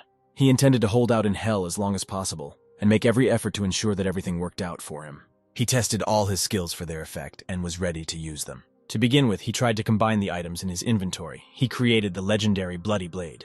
Then, using the disassembly skill, Bugster received a crystal cube. It was made by processing crystal moss. Fairy Pappy told Bugster that by combining ordinary items, you can get legendary ones. At that moment, a goblin approached from behind. Thanks to the family skill, he had already been tamed by Bugster and was his partner. The leader asked Bugster to give him some of his rare equipment. Bugster, carefully examining the crystal cube, replied that the monster would be well rewarded anyway. Suddenly, one of the colored stars appeared in the sky, slowly approaching Bugster. The pink fragment flew closer, and an inscription appeared that the Hungry Star of Yongdong was watching the Bugster.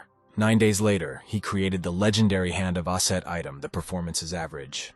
A little later, Bugster managed to make a legendary Bloody Dagger, which also had average values. Bugster's inventory began to replenish with legendary items, increasing his victory over his enemies. Using the Bloody Dagger and the Hand of Aset at the same time, he hit the concrete wall and it cut like butter. The result pleased Bugster. At first he was worried that only one hand was protected, but gradually he began to get used to it. He had been crafting items for the past 9 days because he could no longer level up. At one point, his hand fell into acid, and the inscription on the screen said that he had received the blood status of acid and the Hungry Star Yondo was watching him. With the help of the goblin, Bugster got to know the area that surrounded him in the dungeon better. And now the day has come to begin the quest, the Foundation of the Pyramid. From the messages, Bugster realized that he would be pursued, and that he needed to hold out for 48 hours. The screen announced that Hungry Star Yondo was challenging him. If he agreed, the difficulty level would increase, and the quality of the rewards would improve. Bugster was at a loss, because the passage in Hell is already too difficult. But nevertheless, he had no choice but to accept this challenge. The bugster began his journey, moving carefully and peering into all the alleys of the deserted streets. Messages poured out one after another on the screen that all the stars were watching him. The next moment, a huge snake appeared in the sky, lord of the hungry star Yondo. Bugster received information that this star's minions would be after him for the next 48 hours. The next moment, whispering voices were heard from all sides. Yummy, yummy, yummy. Bugster began to assume that this was him. Suddenly, the goblin and the fairy seemed to be replaced. They began to approach Bugster as if under hypnosis, drool flowing from their mouths. They slowly approached the guy and whispered the same word, yummy, yummy, yummy. The fairy licked her lips and, restraining herself, said that hunger appears in everyone who sees or smells the bugster. To the monsters of the dungeon, Bugster's body was the most delicious thing in the world. Pappy continued to say that those who try something like this become addicted and will do anything to experience those feelings of satiety again. She added that everyone who serves the hungry star Yondo is like that and lives by the law, eat or be eaten. At this time, the goblin, obsessed with hunger, had already approached Bugster almost closely and was ready to devour him. The bugster shouted at the goblin to wipe up his drool and threw him into the corner of the room with one blow. The bugster tried to collect his thoughts. It turns out that everyone in this dungeon who notices him will immediately attack him. The next moment, Bugster heard a familiar buzzing sound. It was approaching. He immediately put on his improved equipment and prepared for battle. The sound was already very close, and Bugster was waiting for what might happen next. Millions of mosquitoes rushed into the room in a huge swarm and instantly clung to Bugster's body. The bugster trampled them with all his might and tried to fight off the bloodsuckers. He was furious. Mosquitoes appeared out of nowhere, and it was strange that they were so active at this time. The fairy told Bugster that they were at the bottom of the food chain of Yondo's subjects and had the status of scouts. Pappy added that mosquitoes are one of the fastest monsters, but others will appear soon. To avoid the hordes of mosquitoes, Bugster decided to run outside. But suddenly I saw feathers flying. It looked like they were bird feathers, presumably pigeons. The bugster automatically raised his head and froze at what he saw. A huge flock of pigeons sat on the wires and roofs of houses. The pigeons closely watched Bugster's every move. The next second, a flock of hungry birds rushed towards Bugster. He instantly decided to run away, and the pigeons were joined by the mosquitoes, who had already found the cracks and got out of the room. Bugster did not understand how he could cope with all this nightmare alone. He ran quickly across the broken bridge and told the goblin to keep up. The bugster ran as fast as he could and shouted to the goblin if there was a place for him in the monster village. The guy shouted that he was ready for any curse, but pigeons and mosquitoes were too much. Suddenly the road ended and he had no choice but to jump off a cliff into the unknown. Bugster was glad that he survived and hoped that this stage was over and he could rest. But this was not destined to come true. Eyeless, hungry monsters with blisters were approaching him from all sides. The bugster knew why he was here, and he would complete this quest, no matter the cost. One of the monsters came too close, and Bugster smelled its nasty stench from its mouth. The distance was too close for Bugster to use his weapon, and the monster grabbed him by both arms, preventing him from striking. The second monster approached Bugster and was ready to bite off his head. This was not part of the guy's plans. The decapitated Bugster fell to his knees. The screen reported a survival time of 2 days, 1 hour, 16 minutes, and 15 seconds. And no matter how much he died and came back to life, the same thing happened: death and rebirth. He saw this message for the 100th time, broadcasting that the hungry star Yondo was watching him. The bugster ran through the deserted streets from the hungry monsters and shouted that enough was enough. Stop watching him. The next second, Bugster remembered that the goblin had disappeared somewhere. But another death, another revival, and another escape were much more important at the moment. Suddenly, a not very distinct female image appeared, and a voice said that you need to turn right into the alley. Bugster had no choice, and no time to decide whether to believe it or not. He simply did what the voice told him. He thought why this idea didn't come to his mind, and the voice replied that these were his thoughts. He decided so himself. The bugster decided he was going crazy for talking to himself. The voice replied that Bugster had understood everything correctly, and should turn right after 2 lanes. He ran and thought that obsession would be better than this schizophrenia. A few more blocks of the frantic marathon and Bugster managed to break away a little from the pursuit of the crowd of monsters. The roof of one of the buildings collapsed on them. The guy found himself in some kind of dead end. There was no way out, and Bugster was afraid that the monsters would be able to get out and they would overtake him again. Without resting for a moment, he saw huge red glowing lights in the darkness of the ruins, scattering multi-ton fragments of concrete. An incredibly huge spider emerged from the darkness. There was nowhere to retreat. A crowd of monsters was already approaching from behind. At the prompting of the voice, Bugster only had time to jump away and duck down when the spider released a powerful web. The next moment, the entire crowd of hungry monsters was entangled in a strong web. It immobilized them. Bugster looked at the screen. There was information about the monster. It was a giant spider called the Black Widow, and it was level 87. And then Bugster saw a bright glow in the sky above the spider, and it was getting closer. He recognized this object. It was a fragment of the Whispering Star of Minster. It was she who whispered to him and helped him pass through safe lanes. The next second, the star took on the appearance of Lady Minstray, and said that Youngdo could regard all her actions as disrespect for him. Minster added that Youngdo would not understand that she was helping Bugster, and would think of it all as just a coincidence. The lady said that Yondo was watching him, and the guy should not answer her, and now he needed to pretend that he was just thinking over a plan. Bugster asked what the ministry's purpose was in helping him. The voice continued to whisper that Yondo, in order to increase his rank, wants to feed Bugster to his minions, and Minster suggests that he end this useless passage. Bugster repeated his question. What does the Ministry of Education want from him? And he received an offer to become a member of the Minster family. Bugster asked why he was chosen. The voice whispered that they needed a new player, and Minster saw in him exactly what they needed to implement the plan.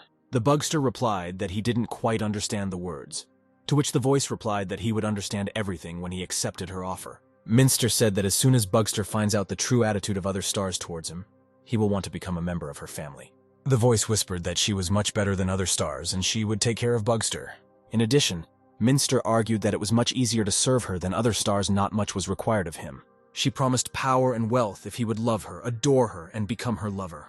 From this whisper, Bugster began to feel dizzy, and he began to plunge into some kind of pool of bliss and pleasure. Bugster thought that the longer he pretended to be his lover, the more power he could gain. To receive universal recognition. After all, this is what Bugster wanted most of all. And Minster enveloped Bugster in her charms more and more. She affectionately hugged him with tender arms and pressed herself to his chest. He began to drown in waves of bliss and lose his mind. And at that moment, Bugster saw the inscription on the screen. The destroyed star gone is watching you. Bugster pulled himself together and sharply answered Minster that he already had a girlfriend. He noticed that the star stopped using her charms and stopped. Bugster decided to ask Minster if she could say anything about killing the spider. The star replied that she would like to help him, but the presence of the girl disappointed her. The next second, Bugster noticed how the Black Widow began to slowly approach him. The giant spider was already hovering over Bugster's body and raising its sharp legs above his head. Minster said that she decided to give him a chance to pass this test, and he will follow the most difficult path. And then Bugster felt a sharp pain in his hand and looked at his hand. These were large red spiders. They were already rising higher. The Bugster tried to shake them off, but they held on tightly with their sharp paws, and there were more and more of them. Minster blew something from her palm and said that she had made a toy for him. Bugster instantly began to be enveloped in a strong web, and he felt that he could not do anything. He turned into a large, strong cocoon, and gradually his vision began to darken. This part of the dungeon began to resemble a large spider lair. Everything was shrouded in a thick layer of cobwebs, from which it seemed impossible to get out. The goblin and the fairy Pappy wandered through the cobweb passages in search of Bugster. They lost him when he was running away from being chased by mosquitoes and pigeons. Pappy had already lost all hope, but the goblin said that Bugster was alive, and he felt him. Finally, they found themselves in a place where a large number of human-sized cocoons hung. Suddenly, the fairy stopped near some cocoon lying on the ground and ordered the goblin to cut it. She was sure that it was Bugster. The goblin stuck his hook into the cocoon and began to carefully cut it. Then he stuck his hand in there to push apart the web fibers. Having felt the neck, the monster reached the man and raised it above his head. It really turned out to be a Bugster, but he looked more like a mannequin than a living person. To bring the guy to his senses, the monster threw him high, and he succeeded. Bugster understood that if it weren't for the goblin and the fairy, he would have had to start the quest all over again. After some time, he completely came to his senses and said that we needed to move on. The Bugster approached the dense layer of web and began tearing it apart with his hands as he went. A huge orc stood in front of him. He was 1.5 times taller, and a stinking smell came from his mouth. The Bugster prepared himself to fight, but it looked like the orc had no intention of attacking. The next second, he was completely covered with the same red spiders that Bugster had already seen earlier. Meanwhile, the spiders began to weave their webs around the orc, wrapping him up more and more. The goblin standing behind him told Bugster that what was on his left hand looked like a decoy. He looked at his left hand and saw that it was wearing a metal glove with 6 fingers. Bugster had never had this before. It seemed like it was exactly the toy Minster was talking about. The Bugster opened his inventory and selected an item. On the day when Bugster and the fairy found the letter and medallion from the skeleton, he also took this thing. The Admiral's legendary monocle. He put on this monocle and looked at his glove. Information immediately appeared that this 6-fingered glove was genuine. It triples its power and does not let go of captured prey until it is destroyed, can be worn on any hand, and in addition, when consuming mana, it releases the Black Widow's web. The bugster was delighted. He had never seen anything cooler than the legendary one here. He raised his hand and said that such a glove was definitely worth trying. Opening his inventory, he saw that he now had several legendary items: the bloody dagger, the six-fingered glove of Osset, and Chusuken's winter scythe. Hordes of hungry monsters roamed the dungeon in search of prey. They were constantly hungry, and suddenly they smelled the smell of fresh blood, a smell that drove them crazy. They moved towards this smell. Having fallen on a bloody trail and having no intelligence, the entire crowd began to climb into the pipe where the smell of blood led them. They began to move forward through the pipe, ending up in a confined space. Suddenly, a mosquito appeared from somewhere and pierced the cheek of the monster in front. The next second, monsters coming from behind attacked him and began to tear him apart. And the mosquito continued to bite other monsters, infecting their blood with someone else's smell. The monsters began to eat each other, sensing someone else's blood in their relatives. Bugster stood at the end of the tunnel and watched this monstrous spectacle. The mosquito returned to Bugster and calmly sat on his finger. This is how the family skill worked. Mosquito bites were safe for Bugster, on the contrary. After drinking his acidic blood, they became a dangerous weapon in the hands of Bugster. Bugster had plenty of time to experiment with different skills, and small creatures like mosquitoes can be given greater power than monsters. Bugster boasted to the goblin that through the use of his wits he could now take on some high-level monsters. Having reached a tunnel, Bugster told the goblin that this was a great place to rest. Otherwise, there were several exits to escape pursuit.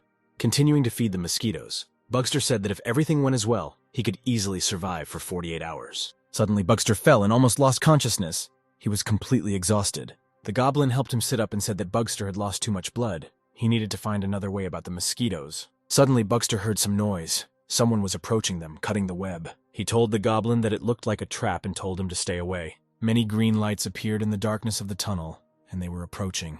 Bugster saw the silhouette of a man. He was wearing a military uniform, and he was walking in front. Now he saw that it was not just one person. A whole crowd of people was approaching him. It was a terrible sight. Thousands of dead, half-decayed soldiers with glowing eye sockets walked almost in formation and got closer with every step. The screen showed a hint that this was the Hungry Undead, level 22.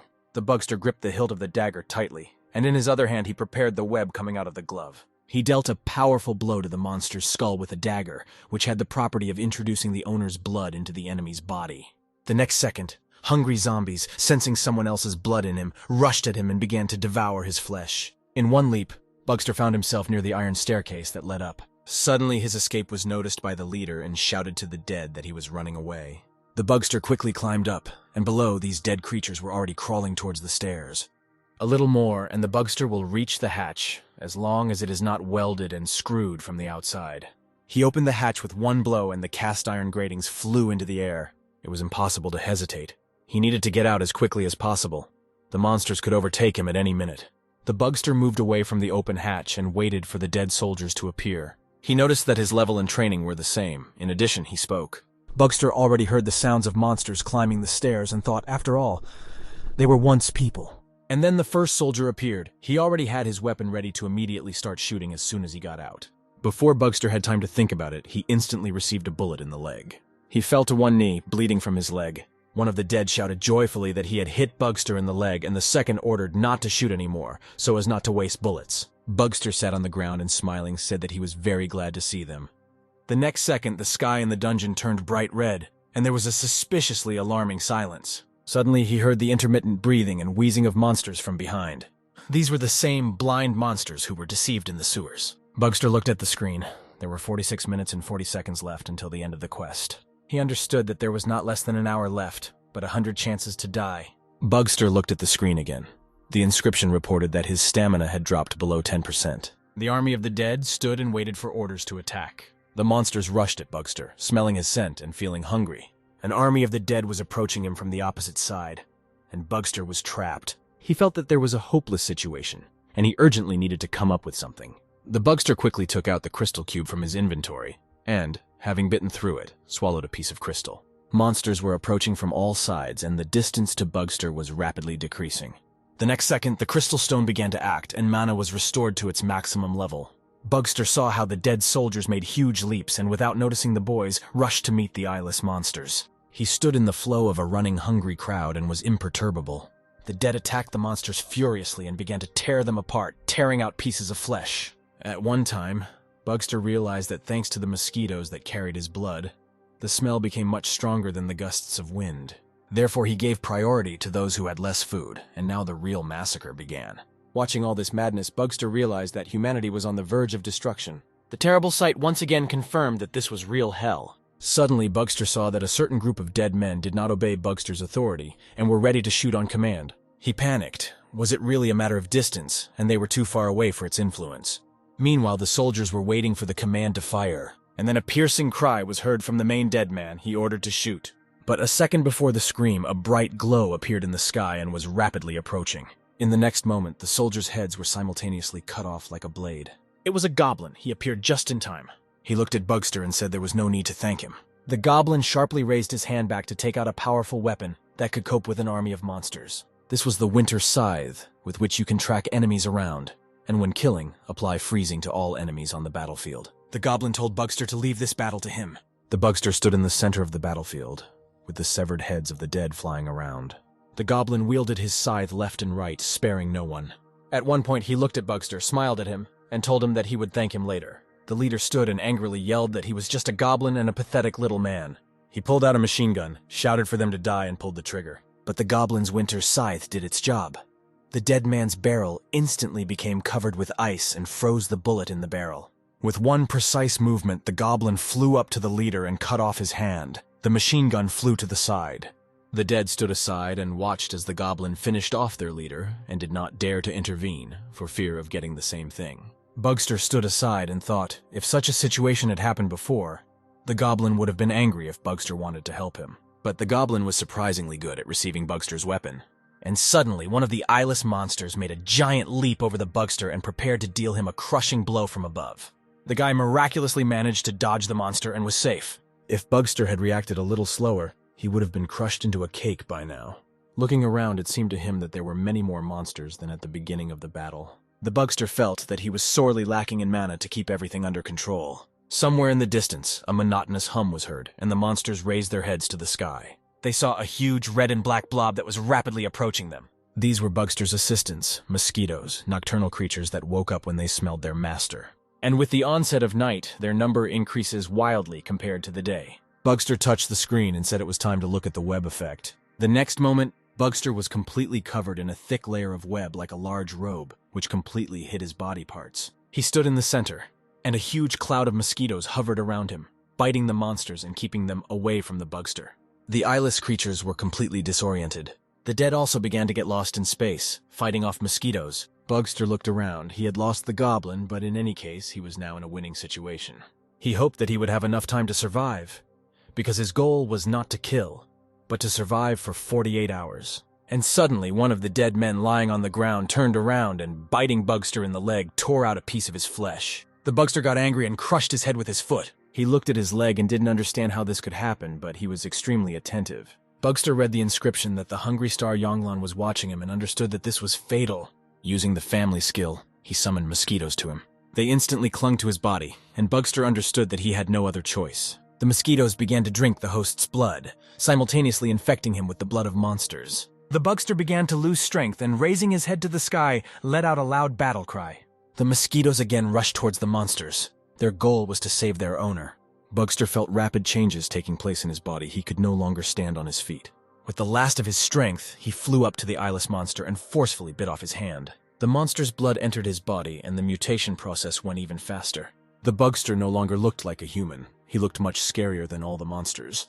He hovered in the air like a ghost, and was ready to destroy all life around. The Bugster ran into one of the monsters and, sitting on his neck, tightly grabbed his head with his hands. Within a second, the monster was lying on the ground with his eyes gouged out and bleeding. The next moment, a screen appeared with the message that a new characteristic had been added to toxic blood, blood of the hungry. The inscription informed that this blood belongs to the rare section.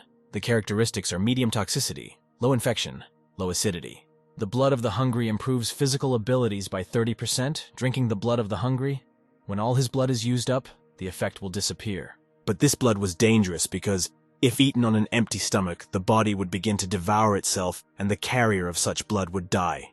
Bugster began to think, to eat himself to strengthen himself. The body looks good during the diet but becomes unattractive as the muscles dry out. It turns out that when it sucks out its own nutrients, the body becomes stronger. He looked at himself.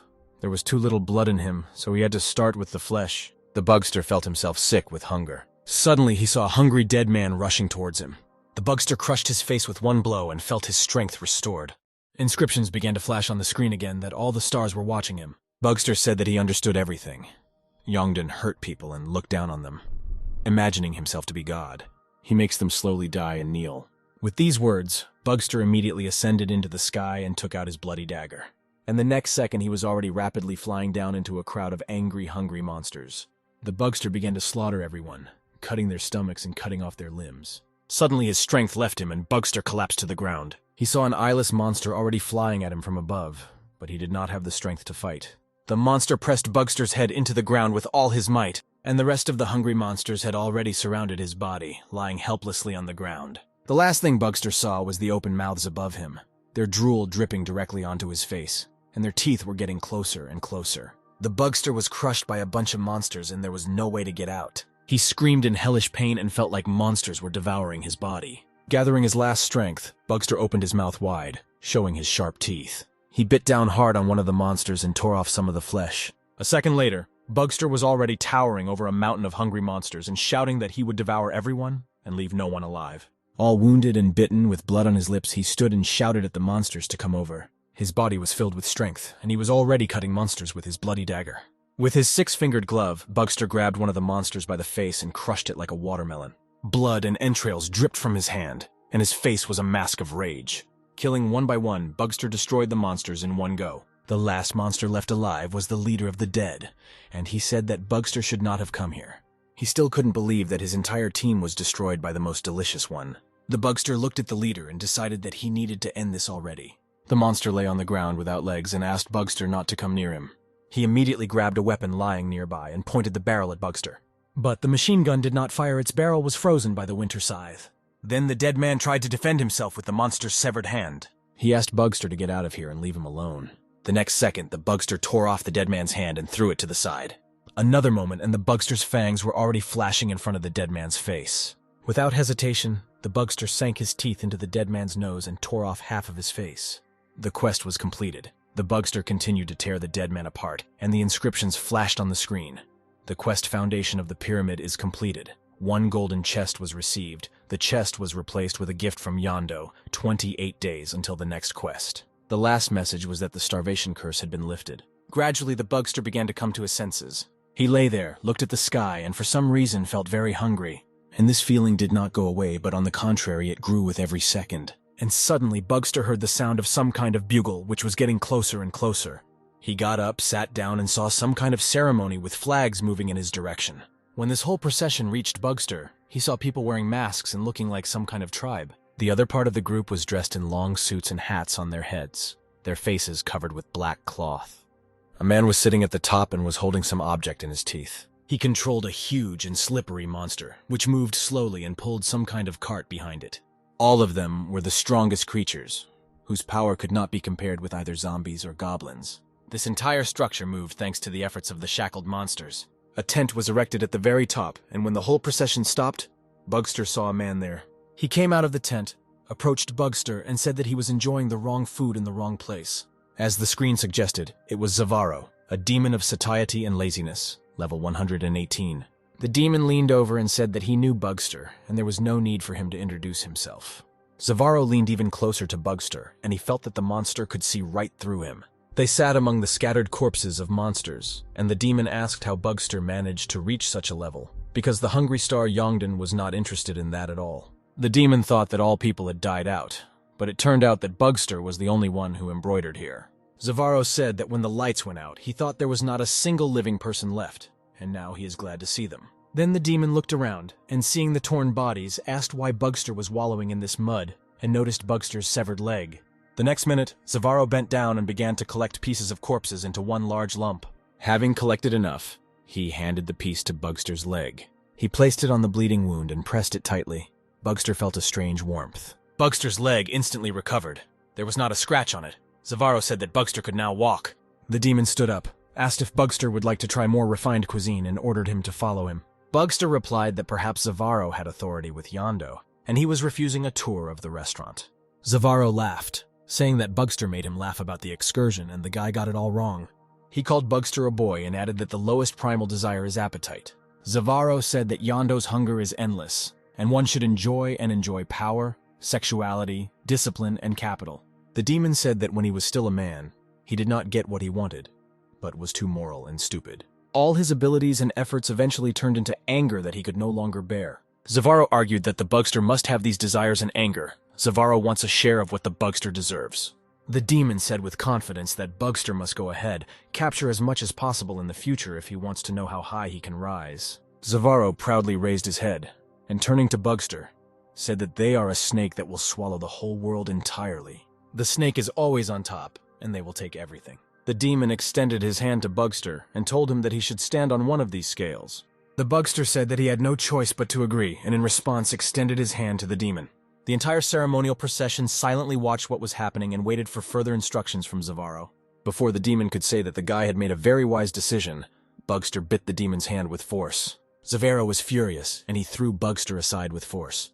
The demon said that he was very disappointed with the behavior of Bugster, who behaves more like a zombie than a human.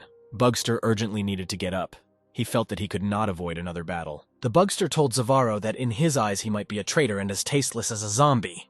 Bugster's taunts made the demon even more angry. He was filled with anger and seemed to be unable to control himself any longer. The next second, Zavaro was already standing in front of Bugster and said that he no longer saw the point in talking about anything. The demon said menacingly that these were Bugster's last moments as the last man alive. Bugster replied that Zavaro was wrong, and he did not plan to die today. Bugster for a second remembered Minster and her words that they needed a new player, and what Zavaro said that he had once been a human. Everything fell into place. This demon was the new player. Zavaro replied that he could prove himself anywhere and was not going to refuse such opportunities. Bugster looked at the demon angrily and said that he might try to kill him. The demon sharply grabbed Bugster by the throat, lifted him up, and said that he would now decide what to do with him. Break, crush, or burn. Zavaro squeezed Bugster's throat with such force that his eyes immediately darkened and his breath caught. The demon called Bugster a fool for not understanding that they were destroying people on the side of the monsters. Then he added that he was pretty tired of messing with the man and the time had come for his death. But then an inscription appeared that the monster star was watching them. This gave Bugster great strength and he violently threw the demon aside. Hitting the concrete wall, Zavaro fell and was instantly covered with heavy debris. Bugster lay on the ground and saw the demon trying to get out from under the concrete rubble. The next second, unrest began among the warriors in the ranks of the procession. Something went wrong, and the warriors panicked but resolutely rushed at Bugster. The demon who emerged from the rubble abruptly ordered them to stop. Suddenly he fell to his knees and moaned that he didn't mean to break the rules. The next minute he jumped up and shouted to his subordinates that they were retreating and needed to return. Everyone rushed to run away from the Bugster so as not to lose their lives. The Bugster lay on the ground and thought. Zavaro ran away like the last coward, and all because of what happened outside the sky. He jumped up and screamed heartrendingly, "Let them do what they want. Tear him, break him, or burn him." Bugster fell to his knees and, still looking up at the sky, said that he would still fight even if it cost him his death. And then he remembered Judy, her cheerful laugh and sweet smile. She was beautiful, so gentle and beautiful. Suddenly Fairy Pappy appeared and excitedly said that she was glad that Bugster had woken up. She showed him the bite on her leg and told him the Bugster did it. Pappy thought it was all over and wanted to go back to Bugster. But at that moment she saw his wild eyes and did not have time to dodge his bite. Bugster apologized and said that it must have happened when he lost his mind. The fairy reassured him, saying that everything was fine now and that she'd eaten plenty during the fight. Bugster opened his inventory to see what rewards he had managed to get lately. The first reward was a gift chest from Yondo. He clicked on the chest and a card appeared from it. It was neither silver nor gold, but platinum. The Bugster touched this platinum card, and it suddenly began to turn into some kind of object. Some kind of knife or blade fell out, something incomprehensible. Bugster looked at this useless thing in bewilderment and did not understand how it could be useful to him. In any case, it was a gift from Yondo, and a platinum one at that, and it needs to be thoroughly checked. The Bugster took out a monocle from his inventory, and, putting it on, read the message on the screen that this was the sword. Greed, an ordinary genuine one. It was further written that it has a low level of attack and strength, but its feature was that it devoured any weapon, changed its shape, and completely duplicated it. The fairy reassured Bugster, saying that this was a genuine thing and that it was of great importance. The Bugster took the bloody dagger out of his inventory, placed it on top of his sword, and ordered him to devour it. He tried again and again, but nothing happened. Maybe Bugster is doing something wrong. The Bugster tried again, but now he placed the platinum sword on top of the dagger. The next second, The sword trembled in his hand and began to change its shape. Bugster saw the screen and the message.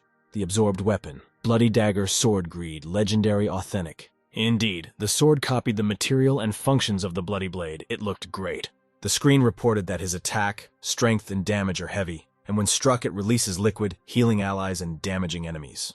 Bugster enthusiastically raised his sword above his head and told Pappy that he was a great fellow, to which the fairy replied that the owner loves to be praised. He looked at the fairy and added that with such a powerful weapon, he would now be much stronger and could cope with stronger monsters. Pappy smiled and replied that if he is happy, then she is happy. And besides, Bugster has probably become much tastier now. Having had enough of his new weapon, Bugster said that he needed to go to one place that he always liked. The Bugster stood in the place where he had been last time, and where he wanted to return, he held a candle in front of him and intended to stay here for some time. Now he stood in front of the table where a letter was found near the skeleton and a stone that left a mark on his palm. Bugster thought if this skeleton remained here until he died, perhaps he was one of the rankers. He thought about the dead who killed while remaining conscious. He remembered Zavaro summoning monsters. He remembered the goblin and the fairy that Bugster could control. Was he different from them? Naturally, he is not like them and has not yet gone crazy. Bugster carefully packed the skeleton's bones into a box and folded his clothes. He felt great in this world of crazy monsters. He looked at the box and thought, this guy was fighting here alone, just like Bugster, and if he could, he would give this stranger a tombstone. Then Bugster remembered that he did not have time to examine the table, and he opened the top drawer. Perhaps he could find some documents to find out more about him. Shining a candle closer, he saw in the box there was a diary of the deceased. The Bugster put the candle on the table, took out a notebook with notes, and opened it to find at least some information. The diary contained very valuable information that could change or even save the world. He had already read information about almost all the weapons that were used in the dungeon. In addition, the diary described all historical events from entering the dungeon to the apocalypse. All the dates of the events that took place were indicated here and how to prepare for them, what weapons and what skills to use. And if everything described in the diary is true, then Bugster has the key to saving humanity. Bugster clutched the diary tightly and said that such invaluable information would not be wasted. It would definitely be used for further struggle. No matter what it costs or how much time and lives it takes, Bugster will change everything and save humanity. The girl walked through the forest not far from the city and tried to shout to her dog, which had run away somewhere. But her screams brought no results. The dog did not appear. Suddenly she heard some rustling in the bushes and turned around cautiously, hoping that it was, after all, her four-legged friend. At that moment, she suddenly saw a man in a raincoat, and thinking that he might be a maniac, rushed to the exit from the forest. Returning to the real world, Bugster invited Judy to dinner, and now they were sitting in a cozy restaurant and having a nice conversation. She was really amused by the part of Bugster's story where he called the monsters zombies. Seeing that this amused Judy, Bugster said with a serious look that then in the dungeon he thought about calling the police, but in the end, he managed it himself.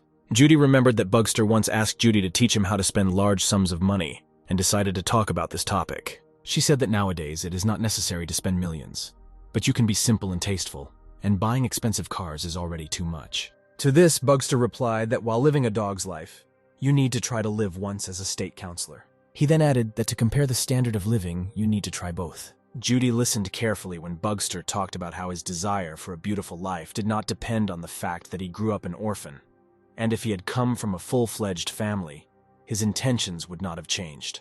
To change the subject, Judy said that Bugster was the best man she had ever dated. It seems that this was stupid on her part, because such a statement made Bugster feel jealous, and he asked how an ordinary graduate student had the experience to meet others and go to restaurants. Judy sharply replied that if Bugster had not invited her, she would now continue to gnaw on the granite of science. Then Judy said that the professor supervising her work was very inadequate, and once sent first-year students to observe toxic waste collections. And then she turned the topic to the fact that while Bugster was away, the results of his examination came in regarding the amount of mana required to increase his rank. Then Bugster remembered that after returning to the real world, he did not even check his information and opened the screen. What he saw shocked him to the bone. The screen informed him that Bugster was a level 26 ranker. But he finished training at 20 and the level did not rise again. It all seemed very strange. And Judy continued, according to the results obtained, there is no rank of Bugster's abilities. Bugster asked what it meant to be absent and how to evaluate it, whether it was good or bad. Judy explained that that's not how it works at all, and this isn't the best place to talk about it. Bugster had no idea what was happening in hell in his absence. His goblin assistant continued to fight monsters and gradually began to mutate. Now this was not just an ordinary goblin, this was a level 27 hobgoblin curson. The entire table was littered with books about the dungeon, monsters, weapons, achievements, and crystal mana. Bugster carefully read every line and every word, trying to find the information he needed. At that moment, Judy came out of the shower and clarified that the book that Bugster was studying at the moment was in German, and reading it was not easy for the guy. Bugster was grateful for the foreign language skills he had acquired in the dungeon, and told Judy that he understood what was being said well enough. Judy put the books aside, and placing the results of his examination in front of him, began to thoroughly explain all the indicators. She showed the picture and asked what it looked like, a virus or a bacterium, to which Bugster replied that it looked more like red blood cells. Judy explained that these are blood and crystals taken from Bugster, and since mana accumulates most often in the lower dantian, when blood is taken, a lot of crystals come out, which are an indicator for assessing the rating. For 1 star, the crystals should be needle-shaped. For 3 stars, they should be triangular.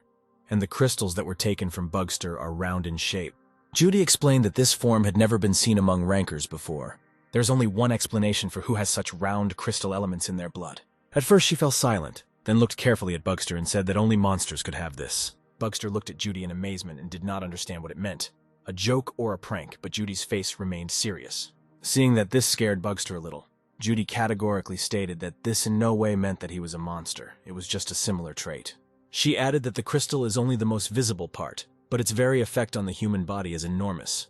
Perhaps Bugster belongs to the highest rank, which has never been seen before. Judy continued to say that there were rumors that there was a 5-star rating, but Bugster is clearly above that and could have all 6 stars. Bugster replied that he didn't quite understand what Judy was talking about, but he was glad that at least he had more than 1 star. Bugster remembered that he had recently seen a message that the body had awakened mana, and it was now circulating inside his body, but he had never been clearly told what his rating was. Judy said that Bugster once told her that he was level 20 and did anything change after that. Bugster grinned and said that her information was outdated, and he was already level 26. Judy was shocked and couldn't believe how Bugster could rise so high in just 11 days. She said she certainly noticed that Bugster was a little different when he came back, and he might have had a really hard time of it. Judy added that now Bugster is not at the level where she can examine him alone, and she definitely needs to find an assistant. Bugster categorically replied that he would not want to trust the secrets of his body to a person whom he could not trust 100%. He immediately asked Judy. Maybe she herself had already told someone about the results obtained regarding him, but she replied that the management of the institute themselves could have already guessed everything, because he had undergone general testing. Noticing that Bugster did not understand who she was talking about, she explained that this institute controls everything related to talents, items, and dungeons, and ability ratings are also managed there. Bugster recalled that indeed the announcement of his test results had been delayed indefinitely, and then Judy reminded Bugster about several incoming love calls that were deliberate to distract his attention. Bugster said that such calls did come in, but he thought it was just regular spam, so he needed to call them later and find out everything. He started to stand up and told Judy to come to him. Bugster suggested that she blow dry her hair. He said that he would slowly begin to continue the information, and Judy would continue her research. And then, he offered her to buy good quality equipment for her laboratory, but Judy replied that there was nowhere to put it, and Bugster replied that he would buy a house. That's right, he's going to buy a detached house and it's going to be like a bunker. He really made Judy laugh about it. And then Judy became wary. If Bugster bought the house, he would leave her. He smiled and reassured her that they would live together in this house. And then Judy noticed something that she had not noticed before. There were many wounds on his body. He replied that apparently the potion was simply not enough, but he felt quite well. And at that moment, Judy sank her teeth into his wounds and squeezed tightly. She said that she liked the taste of his flesh. The next second, she unclenched her teeth and laughed, saying that it was a joke. Judy turned to Bugster and said she wanted him to leave a mark on her too. The Bugster hugged her and bit her hard on her left cheek. The girl clearly did not expect this. It was early in the morning and Judy was still sleeping, and Bugster, having gotten up early, quietly left the house. He had important business. That morning, there was no one in the gym except Bugster, and he remembered with horror how he fought with monsters, how he tore them apart with his teeth and ate their flesh. The screen that appeared reminded him of the acquired fragment and automatically looked at his palm. Bugster examined the drawing carefully and noticed that it had changed dramatically. He took his monocle out of his inventory and began reading more detailed information. The screen reported that this was a fragment of a second-level star, power, follower, absorption. Only one remained, and that a favorable environment had been created for the generation of an ally and an enemy. The information seemed too confusing to Bugster, and he continued reading further to find out more about this power. He read that he could make the slain his follower, summon or recall him, and also acquire his stamina, mana, abilities, and health. Bugster said that this thing would be useful specifically when he was fighting Yondo's henchmen. And then Bugster saw Blake, who was not very happy that Bugster invited him to the gym so early. The Bugster pointed his monocle at him and asked him to stand there for a few minutes without moving. Blake had no intention of participating in Bugster's clowning, and said that if he was called to the gym for a fight, then this was not the best time. They stood opposite each other in the ring, and a disgruntled Blake asked what Bugster wanted this time. The Bugster looked at Blake with a calm expression through his monocle, and saw information about him on the screen. Level 40. Skills. Bite. Stealth. Lack of breathing. In the end, Bugster put away his monocle and exclaimed that he thought so. This is much cooler than ordinary skills. He told Blake that he wanted to show him something so he could understand what Bugster meant. Bugster handed the monocle and the results of the examination done to Judy, and said that it was time to adjust his rank. Blake saw that Bugster was level 26 and said it was hard to believe. Returning the monocle to Bugster, he added that gifted people always mean money, which means that soon someone will get in touch with him. Blake said that he is now confident that Bugster is not an arrogant boy, but is truly more valuable. Bugster repeated his proposal that he had once made for Blake to work for him. Otherwise, he would then have to crawl on his knees and ask for it. Blake said he didn't like the guy's brash behavior at all. Then Bugster asked if Blake would grant his little request. Blake asked which one. Bugster said he wanted to introduce Blake to a very interesting guy. Suddenly, not far from them, a thick black liquid similar to oil appeared on the floor. The next moment, this liquid began to take on a silhouette and shape similar to a person. Blake, just in case, immediately pulled out his weapon and shouted, "What kind of creature is this?" Bugster stopped him and told him not to be nervous. The show was just beginning. A huge goblin stood in front of them, and he said that Bugster had not called him for a very long time and had not contacted him.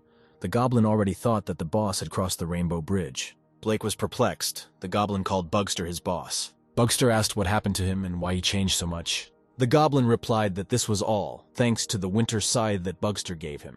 It seemed like it was made for his hand. The goblin tried hard, destroying Yondo's monsters. Blake said that he was extremely surprised that Bugster had tamed the goblin and was now talking to him. But a goblin is an insignificant and low intellectual creature. And the next second, the goblin attacked Blake and said that he was disappointed with the insults. Blake held back the attack and said that the goblin could not be so strong and fast. Another second and Blake and his weapon will turn into one solid piece of ice. The Bugster told the goblin to stop and said that that was not what he was here for. The goblin obeyed his master and only told Blake not to be so arrogant in the future. Blake, looking at the goblin, was once again surprised that the monster obeyed the guy like a dog. Bugster turned to Blake with a question. Is the goblin really different from his ordinary relatives? Blake, putting away his sword, replied that he recently heard about how in a one-star dungeon one goblin scared away all the newcomers and rankers. He then asked the Bugster to explain to him why he had called him here. Putting his arm around the goblin's shoulder, Bugster said that the matter concerned this little friend, and asked if Blake could place the monster somewhere. Blake opened his eyes in surprise and asked if Bugster was suggesting that he go everywhere with this monster, to which Bugster replied that he had something else in mind. It was enough to simply agree where exactly he would be sent, or rather, which dungeon. Blake told Bugster that he had met different monsters, but this was his first time encountering one like this. The Bugster took out a piece of crystal and said, because thanks to this monster, Blake was able to receive such a desired gift. He then added that he was not sure that his earnings were as fair as they really should be. Blake replied that if Bugster raised the sales bid by 150% like last time, he would be in a difficult position. The Bagster replied that he was going to bargain, and said that he would double the payment. Blake called Bugster a robber and said that he was going beyond all limits. He then added that if Bugster had not been the only supplier of this product, he would not have been able to remain safe and sound for so long. Bugster asked to listen to him and stated that in return, he would double the volume of goods supplied.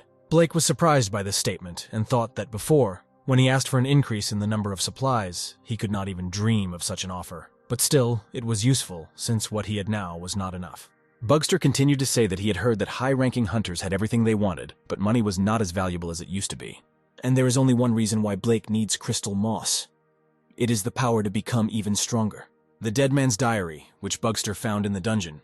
He gave it to representatives of the media to bring the truth to people. There was already a broadcast on all channels about who would be the main character and who would die after the latest events in the future. News anchors have already talked about a book they found that told how the Earth will meet its end.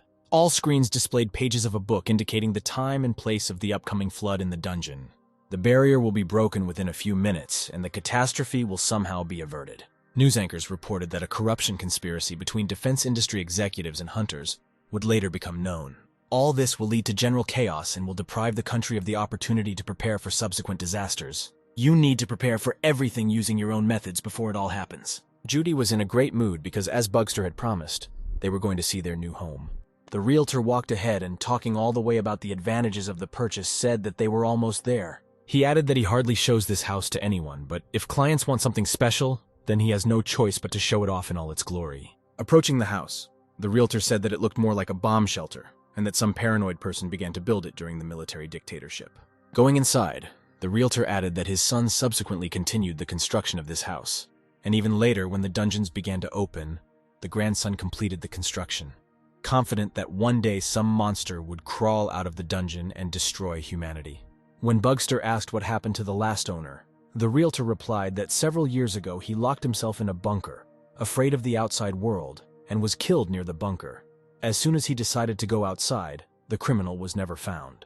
There is only one road leading to the house, on which a video camera is installed, and there is also only one entrance to the bunker. The realtor further added that he did not put this building up because his grandson was illegally rebuilding the building, and he was not confident in the reliability of the house's structures.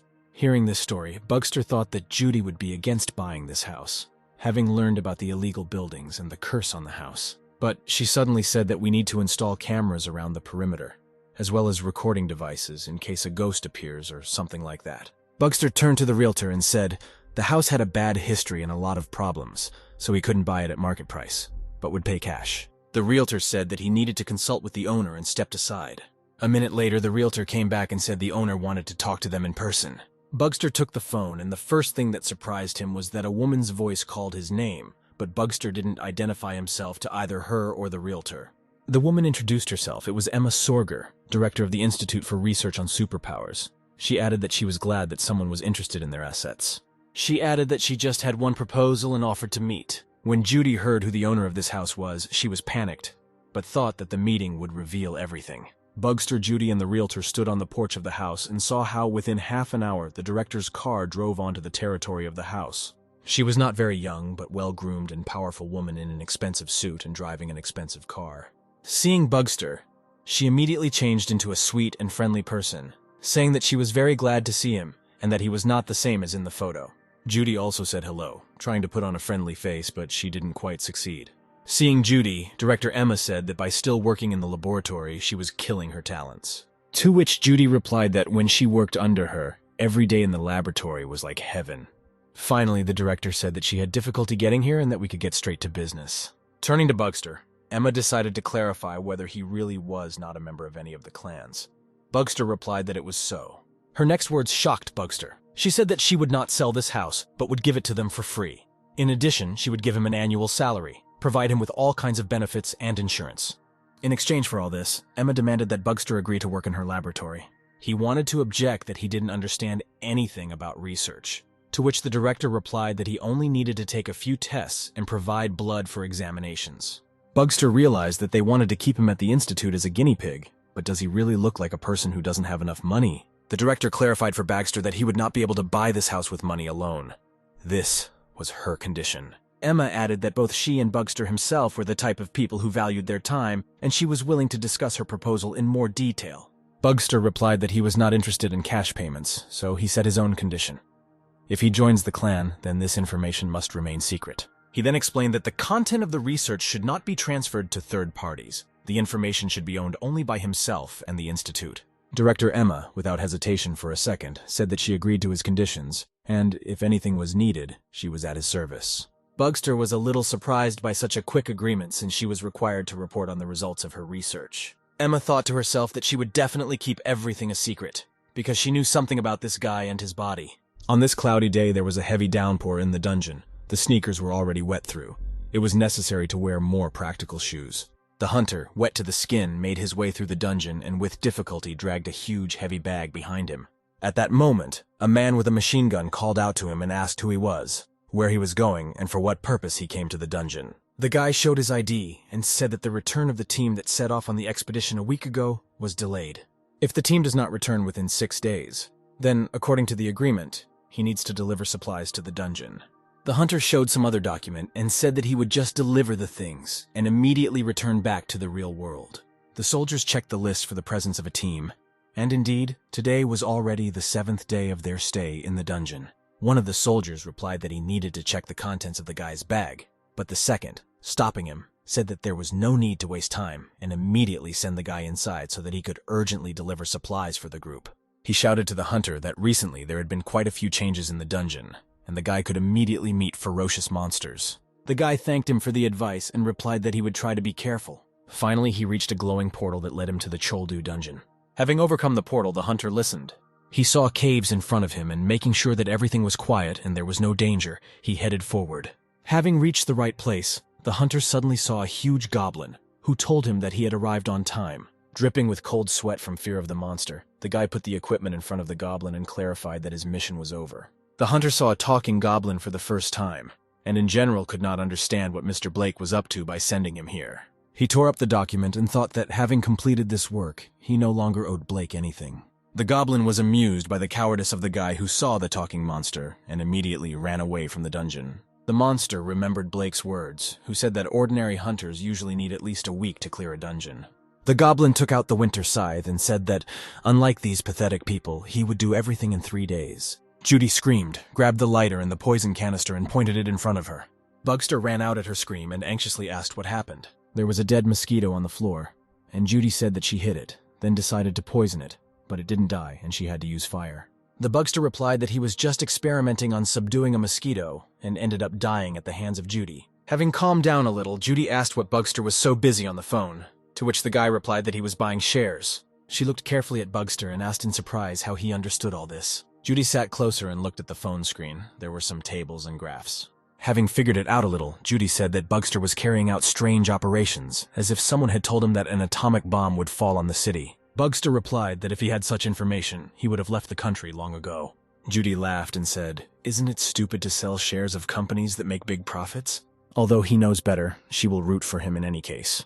Bugster understood that she thought he was a fool, but he couldn't tell her that he knew the future. But before it was too late, he needed to lay a financial foundation that was in no way inferior to the Big Fan clan and Alan Grabowski. This was a necessary point for the implementation of his plan. And then Judy drew attention to the diary lying next to Bugster, and asked what it was and why he constantly carries it with him after returning from the dungeon. The Bugster decided it was time to tell Judy everything, and explained that it was a doomsday diary. Judy was at a loss, and asked if she understood correctly that the doomsday diary was a record of the extinction of humanity. She thought with horror that Bugster had contracted the second type of disease, which affects people with superpowers in the early stages of awakening.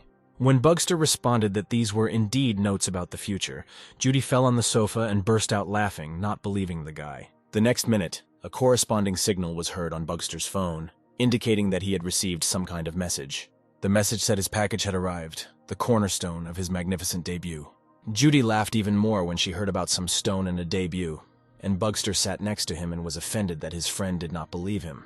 And the city continued to live its normal life. People went about their business and did not know what might await them in the future. None of them even suspected how dangerous this quiet and peaceful place would soon become. Soon the destruction of humanity will begin in the Choldu dungeon. Bugster knew that the flood in Choldu dungeon would be a flashpoint. Until that time, he had spent his entire life at the bottom of sewage, collecting fragments of crystal moss. And now he, having been reborn again, will become the only savior of humanity. Bugster stood at the edge of the embankment and looked down. Judging by the map from the diary, it should be somewhere here. A man stood near the railing and carefully filmed something on camera. He was the first to notice the flood in Choldu dungeon. Approaching the man, Bugster greeted Marvin and asked what he was doing there. The man looked at Bugster suspiciously and asked who he was. Bugster showed his ID and said that he was just a hunter who was interested in Choldu dungeon. Marvin replied that Bugster was not like the local hunters and looked too suspicious. He asked why among such a huge number of dungeons he was interested in Choldu. Bugster replied that he was just a beginner and asked to show the stranger his photographs that he had just taken. Marvin replied that since Bugster was just a beginner and looked at the photo, he was unlikely to be able to understand anything from what he saw. But Bugster assured that he would try his best to understand. The stranger said that he was conducting research on possible places where monsters appeared. For this, he took photographs every day to notice changes in the condition of the dungeon. Bugster said that he was aware that the conditions inside the dungeon had also begun to change frequently. and the stranger confirmed that its structure and landscape were constantly changing. In addition, there is a more serious problem. The entrance to the dungeon is unstable, and this suggests that monsters can escape from there. And it is possible that one of them could appear here anywhere and at any moment. Bugster replied that if a huge monster appeared in the center of the city now, it would be a big problem, comparable to a disaster. Marvin tried to calm down Bugster and assured him that local hunters and military barrage units were stationed around the perimeter of the dungeon. The stranger added that all his research is based only on guesswork, and apparently that's why no one is interested in it. Even if a monster appears, it will not be able to break through the barrier, unless what happened in the Pek 2 dungeon 8 years ago happens. In changing type dungeons, the number of monsters is constantly growing, and when the situation becomes uncontrollable, a huge number of monsters come out of the dungeon, and this is called a flood. Marvin added that he is often told that he is worrying in vain, but he does not listen to anyone and continues to work on his research. Bugster looked at the man and thought that he did not yet realize what great benefits his knowledge, which he had collected alone over many years, would bring in the near future. Bugster asked the stranger how things were now and what the results were for today. The man replied that he was not entirely sure, but now the shape of the dungeon looked much strange. Bugster pointed to the phone and asked permission to look at the photos. Handing over his phone, the stranger said that he was taking pictures just in case, and that he was a little embarrassed to make a meaningful summary of what was happening. Bugster picked up his phone and started scrolling through it, looking closely at every picture he took. He then returned the phone and said that he was confident that his research would definitely be of great value to all humanity, and he should be proud of himself. With these words, Bugster said goodbye to Marvin and added that it was very pleasant to talk. He learned a lot of interesting things. The man was left standing in bewilderment. This guy was the first who did not laugh at him, but even praised him for his work. But somehow he couldn't remember the moment when he told him his name. Closing the diary, Bugster once again made sure that the photographs of Marvin were completely identical to those in the diary. Bugster looked at the military men who were walking around the perimeter. Everything was prepared at the proper level. But according to the records, 10 minutes after the flood, the wall collapsed and all hell broke out in the city. But before that, there should have been 2 more months. It was Bugster who accelerated all these events. It was he who allowed his goblin to wander around the dungeon and behave as he pleased. If a dungeon opens, then talented hunters go there, and for now it's all educational in nature. But Bugster knew that this was no longer a game, but a real war that would influence the entire course of events. Having entered the fence, Bugster understood that it would be difficult for him to survive as a simple hunter. He needed to become the head of the clan. With Principal Emma's patronage, he knew it wouldn't be difficult to deal with. But Bugster needed more. He wanted to climb to the very top. He must become so strong that he can grasp the star with his hands. Bugster wanted to be able to reach the very skies. He looked around. None of the passers-by could even suspect what could happen. The warm sun was shining. Peace and complete serenity reigned. The next second, Bugster felt the ground shake under his feet, which meant it had already begun. The soldiers watched in fear as the earth trembled and deep cracks appeared on the walls.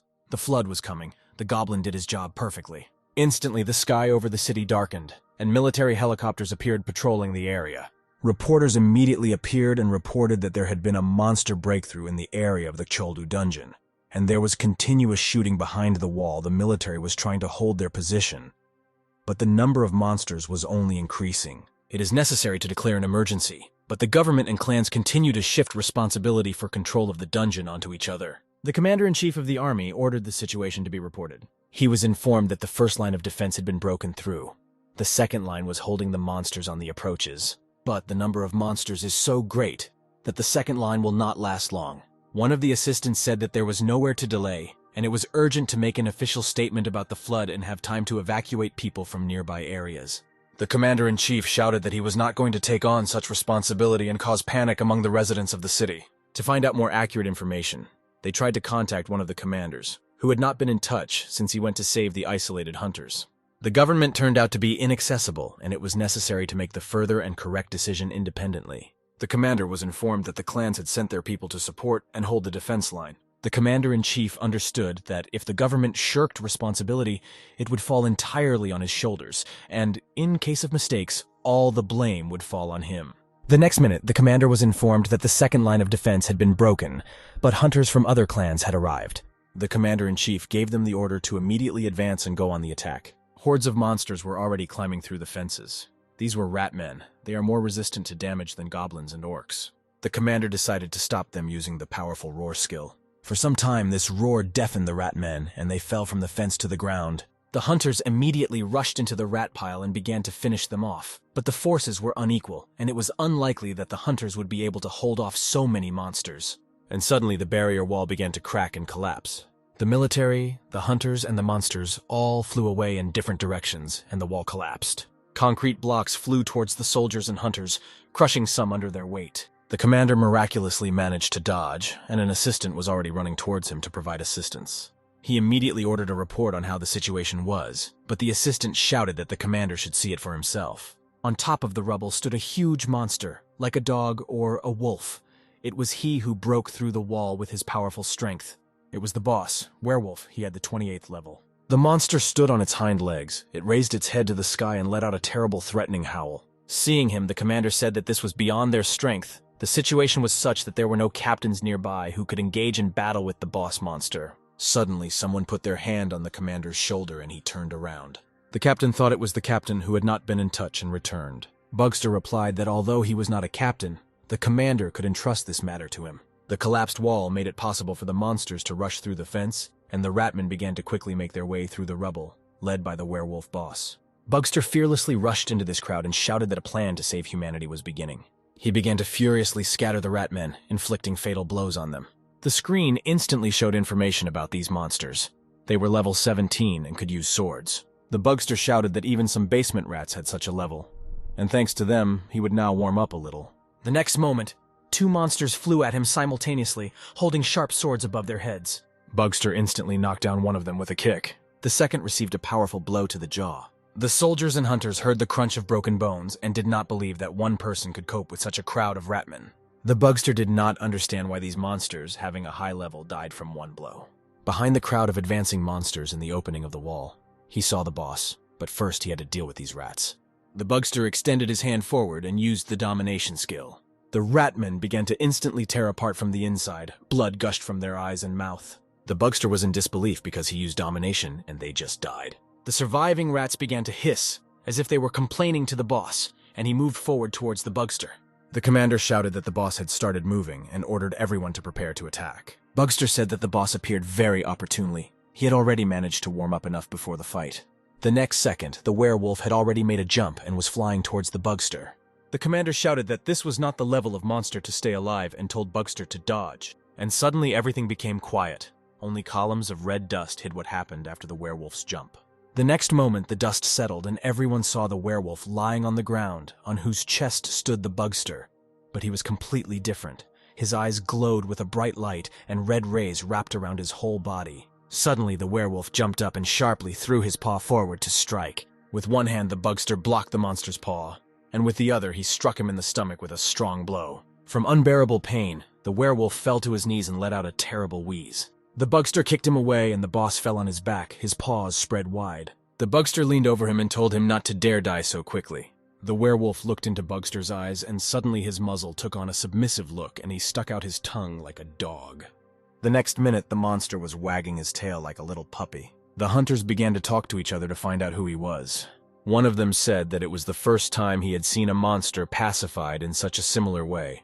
Perhaps some kind of skill was used. The ratmen ran in panic in different directions, and the Bugster struck at the helpless body of the werewolf. The chief commander did not understand how this could be, because all the monsters are hostile to people. There is only one guess. All these creatures consider him a monster. Meanwhile, the werewolf wanted to escape. He began to quietly crawl away, but the Bugster noticed this. Bugster said that it wouldn't work that way, and he would teach him proper manners. He took out some object and said that the monster needed to be given a small injection. It was an ultra-small dart filled with the blood of the hungry. The monster made a high jump and was already flying over the fence, but Bugster got ahead of him. He released a web rope from his palm and lassoed the werewolf. The Bugster gave him an injection and the monster began to change before his eyes. The werewolf became stronger and more terrible than before. The hunters were horrified. They didn't understand why the guy was doing this, because they could have simply killed the monster. Now this monster instilled horror and fear in everyone present. The commander could not believe what he saw. It seemed that this was the end. The werewolf stood in front of a group of people, wheezing and breathing his foul breath on them, and almost identical werewolves appeared behind them. The screen again displayed information. Now it was a werewolf, mired in madness. He had a 38th level. Bugster saw the screen and said that the werewolf had risen as much as 10 levels, and if he met him in hell, he would run away as fast as he could. but there was a big difference in difficulty between Hell and this place. Bugster added that the 38th level here is not the same as in Hell, and now you can play fun. Having crushed the dart in his hand, Bugster himself began to change and turn into a monster, and the inscriptions appeared on the screen. Absorbing the blood of the hungry. The absorbing family member attribute is activated. Strength increases, blood-sucking and blood-throwing skills are acquired. The feeling of thirst will last for the entire duration of the action. The monster attacked the Bugster again. He wanted to rip the guy's head off, but Bugster blocked it. The Bugster looked into the werewolf's eyes and said that it seemed that thirst had driven him completely crazy. The monster growled and grunted, spreading its paws wide, and the Bugster stood imperiously in front of it. In a matter of seconds, Bugster swung, saying that his throat was too dry. And at that moment, a huge fist of another werewolf flew past Buster's face. The Bugster stood surrounded by monsters and said that he admired their well-coordinated work, and that they were now completely different from those cowardly rats who were trying to escape a few minutes ago. One of the hunters shouted that getting into this battle was tantamount to suicide, and that they urgently needed to run away. At that moment, the commander thought that he was pathetic, because that guy was now risking his life alone to fulfill the role assigned to the commander. And at this time, several werewolves were already attacking Bugster from all sides, and he barely had time to fight back. Bugster shouted that despite the difference in difficulty, they continued to disappoint him. He told the monsters to try harder for the sake of his magnificent debut in this field. And the next second, a group of hunters led by a commander rushed into this mess of monsters. Seeing the commander next to him, Bugster shouted that there was no need to climb here. He would now be torn to pieces. The next moment, the huge werewolf was already standing behind the commander and was ready to deal him a fatal blow. Without thinking twice, Bugster jumped up and, leaning on the commander's shoulder, flew up. He abruptly grabbed the werewolf's tongue and squeezed it tightly in his fist. The Bugster pulled with all his might and tore off the werewolf's head. And then one of the monsters, seeing what Bugster did to his relative, rushed at the guy. But the next second, he was hacked to death by the hunters who arrived in time. Bugster stood aside and watched as the hunters finished off the groaning animal. He told the hunters that the flood was not over yet, and they should not relax. The ratmen were still infiltrating, and order must be restored on the front line. The commander shouted that it was necessary to drive these monsters back in order to restore order on the front line. Bugster looked at the sky and thought that about an hour and a half had passed. This was his debut, but the influence was rather weak. The commander extended his hand to Bugster and thanked him for his courage and destruction of the werewolves.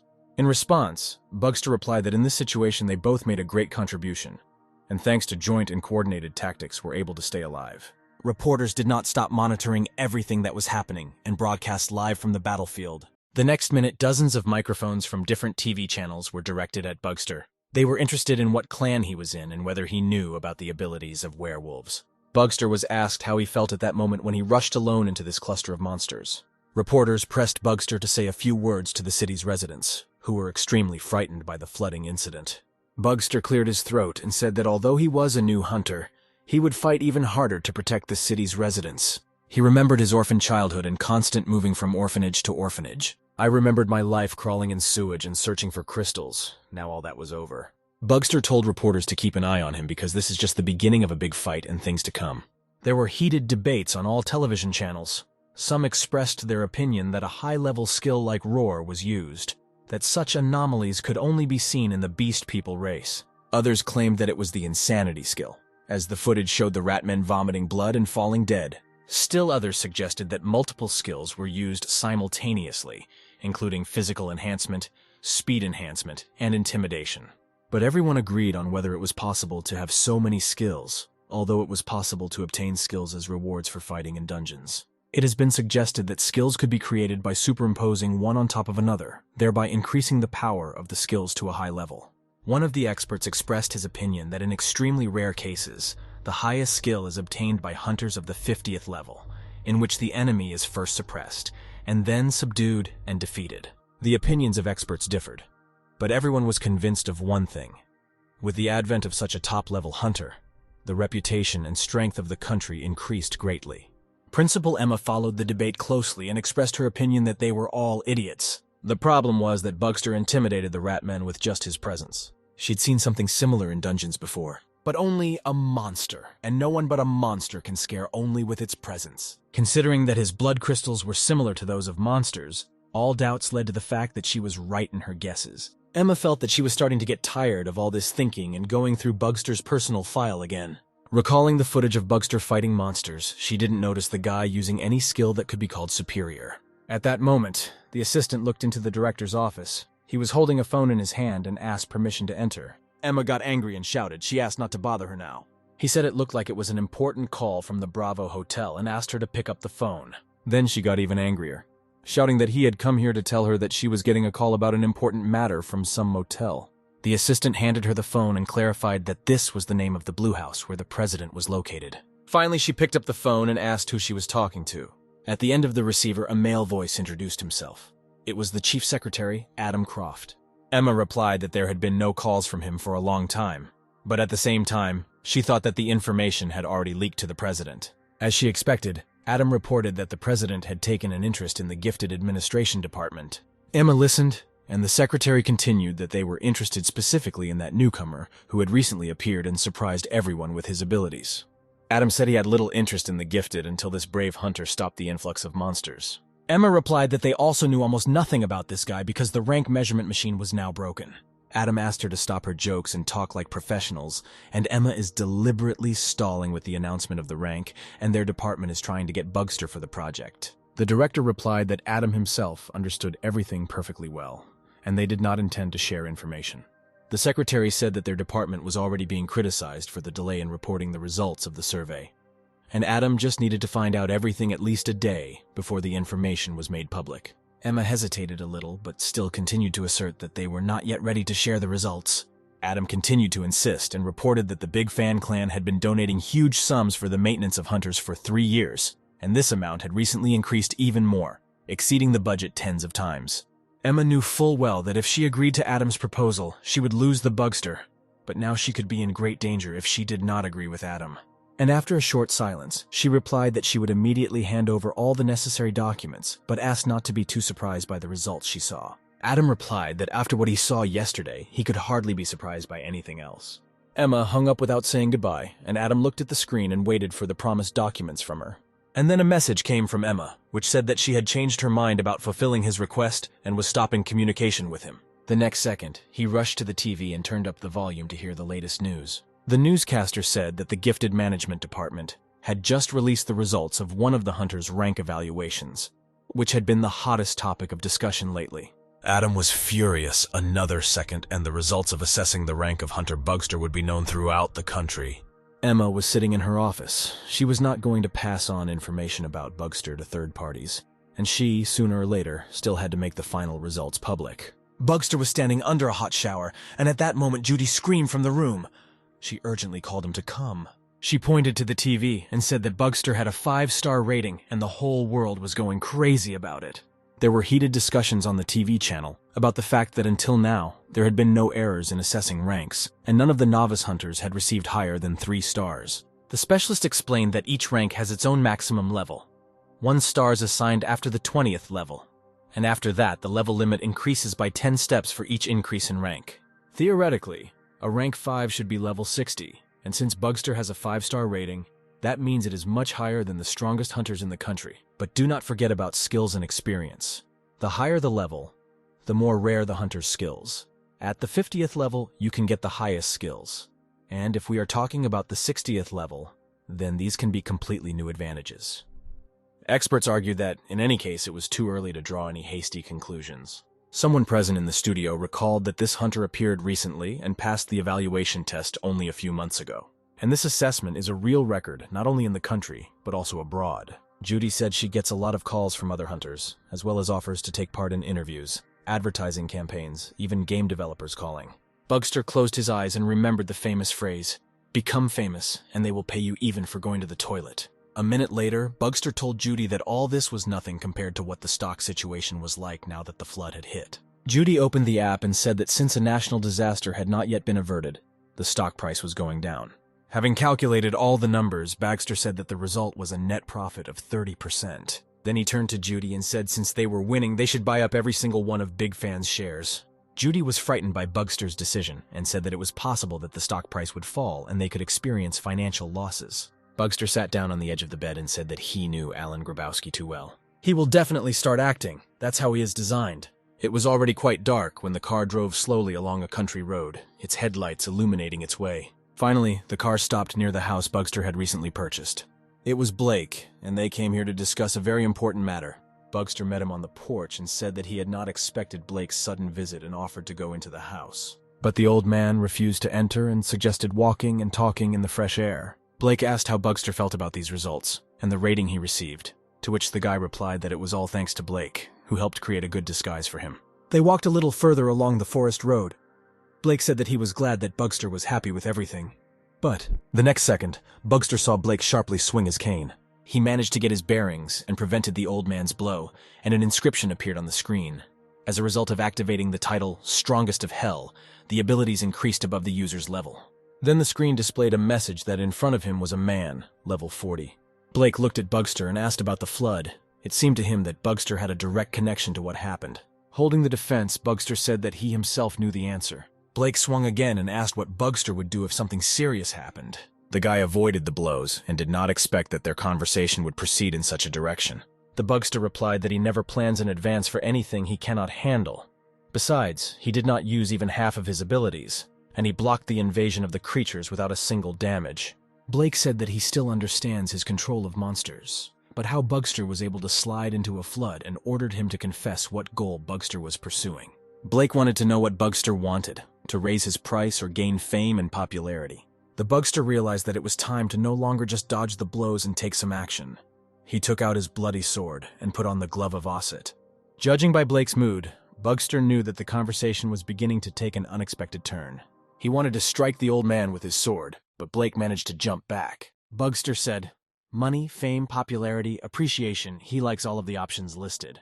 Blake swung to strike Bugster with his cane, but this time the guy managed to dodge. Crossing his weapon, Blake noticed and said that during the time they had not seen each other, Bugster had managed to get a new weapon. In response, the guy replied with a grin that he had information that the sword cane tends to break. Blake swung it and said that no matter how powerful the weapon was, it was not very effective in the hands of an amateur. Bugster replied that experience comes gradually, but mastery remains forever. Blake agreed with Bugster and added that his abilities had really improved since their last meeting, and now he is burning with an even greater desire to defeat Bugster. The guy replied that Blake was being too aggressive, and the flood was bound to happen one way or another. He just adjusted the events at the right moment. Blake said Bugster could have caused trouble with his actions, and residents of the city could have been harmed. The guy replied that throughout the entire struggle he kept the entire situation under control and was sure that there would be no casualties. The Bugster clarified that, in addition to defeating the monsters, he also blocked the portal. Blake said he would reframe the question. If it weren't for the public eye, would he do the same, or is it just public theater? The Bugster got a little angry and replied that the old man was very annoying and was trying to find some kind of catch in his actions. The guy shouted that he would now show who would win here, to which Blake replied that he would also have to apologize for his subsequent actions. With these words, he showed Bugster the same ring that Bugster had once given him in the car, and the screen showed that this is the legendary Urhasta Faith, which temporarily doubles all the owner's feelings. Blake swung his sword cane and the Bugster flew a long distance. The guy got angry and shouted that this was going beyond all limits. The next second they clashed with weapons and scattered in different directions. Blake's next swing sent the Bugster flying again and crashing to the ground. Before Bugster could jump up to Blake, he used the same technique, and the guy again flew several meters away. Bugster couldn't help but notice that the old man was too fast, and he had to come up with another way to win. Then Bugster felt Blake's sword touch his neck, and he instantly jumped up. The old man lost sight of Bugster for a second and made a circular motion with his cane. Suddenly Bugster was behind the old man. He had to use this advantageous position without delay. Blake felt that something was happening to his body, but did not understand what it was. The old man fell to his knees and continued to experience unpleasant sensations. Suddenly large red blisters appeared on his neck. They burned his skin and itched badly. Bugster stood behind him and said that if Blake had seen all of his abilities, he should have foreseen how good Bugster was in a real fight. Blake saw mosquitoes flying towards him and could not remember the moment when Bugster managed to launch poison darts at him. Cold sweat appeared on the old man's forehead. He knew that this poison was very deadly. The Bugster kicked Blake away and said that he should have retreated immediately, or, at best, not started a fight at all. Suddenly, Bugster heard Blake's guards running towards them from behind. The guy instantly summoned the goblin, and he immediately appeared in the bushes with his relatives. Bugster gave them a command, and they rushed towards the bodyguards. He stood over the old man and said that it seemed to him that they trusted each other enough, but apparently he was mistaken. And suddenly the glove on Bugster's hand began to gradually disappear. Instead, a ring appeared on the finger and the inscription explained that this obedience is legendary. The owner can track the location of the person who owns the ring of Vira or Hasta and temporarily reduce his power by 50%. The bugster raised his sword and said that he had made the only right decision. With these words, he thrust his sword into the back of the lying old man with all his might. Poisonous blood slowly flowed into Blake's body. A goblin approached Bugster and asked what to do with the old man's bodyguards. Bugster told them not to touch them and go back to hell, but he still had to talk to Blake. He stood over the old man's body and told him to get up and not be a fool. Blake came to his senses and silently sat down, leaning his back against the tree. The bugster told him that poison had been injected into his body, and he had certain abilities. The old man replied that he was aware of the properties of this poison, harmful to enemies and useful to allies. Bugster continued and said that the decision was now up to him. Blake replied that Bugster was truly amazing in many ways, but why did he spare his life? The bugster replied that if the old man wanted to kill him, he would have chosen another place and not come here himself. The old man said that everyone who sees Bugster thinks he is a veteran, and although he looks arrogant and cruel, he's a very good guy at heart, but acting alone, he could make the wrong decision. The bugster replied that the old man still didn't recognize him well, but he was not a monster. At least he was trying not to become one. He then reminded Blake of what Bugster would have done to stop the flood, and he replied that he would have tried to stop the disaster anyway, and he didn't want people to see him as a monster. And moreover, Bugster didn't think that Blake would turn out to be so righteous and not a ruthless gang boss.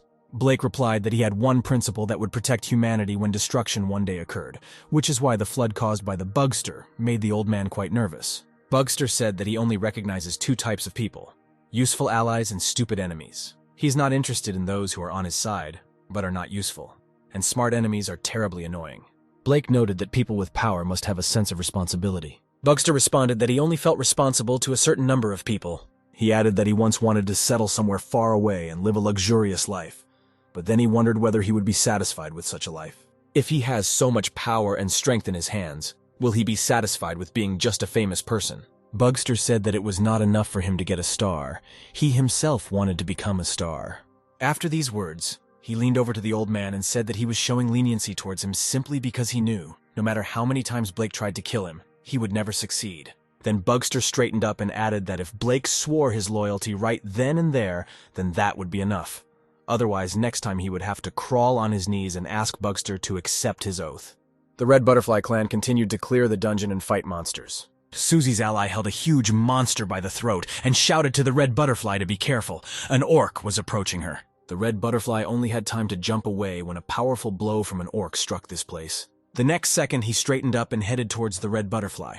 The huntress took a fighting stance and realized that it was a boss monster. One hunter from the crowd shouted that this was the leader of the orcs. They needed to move back and form ranks. But the Red Butterfly did not listen and rushed towards the orc. The hunter tried to stop her and shouted that even for her, this was a very serious opponent. But no one listened to him.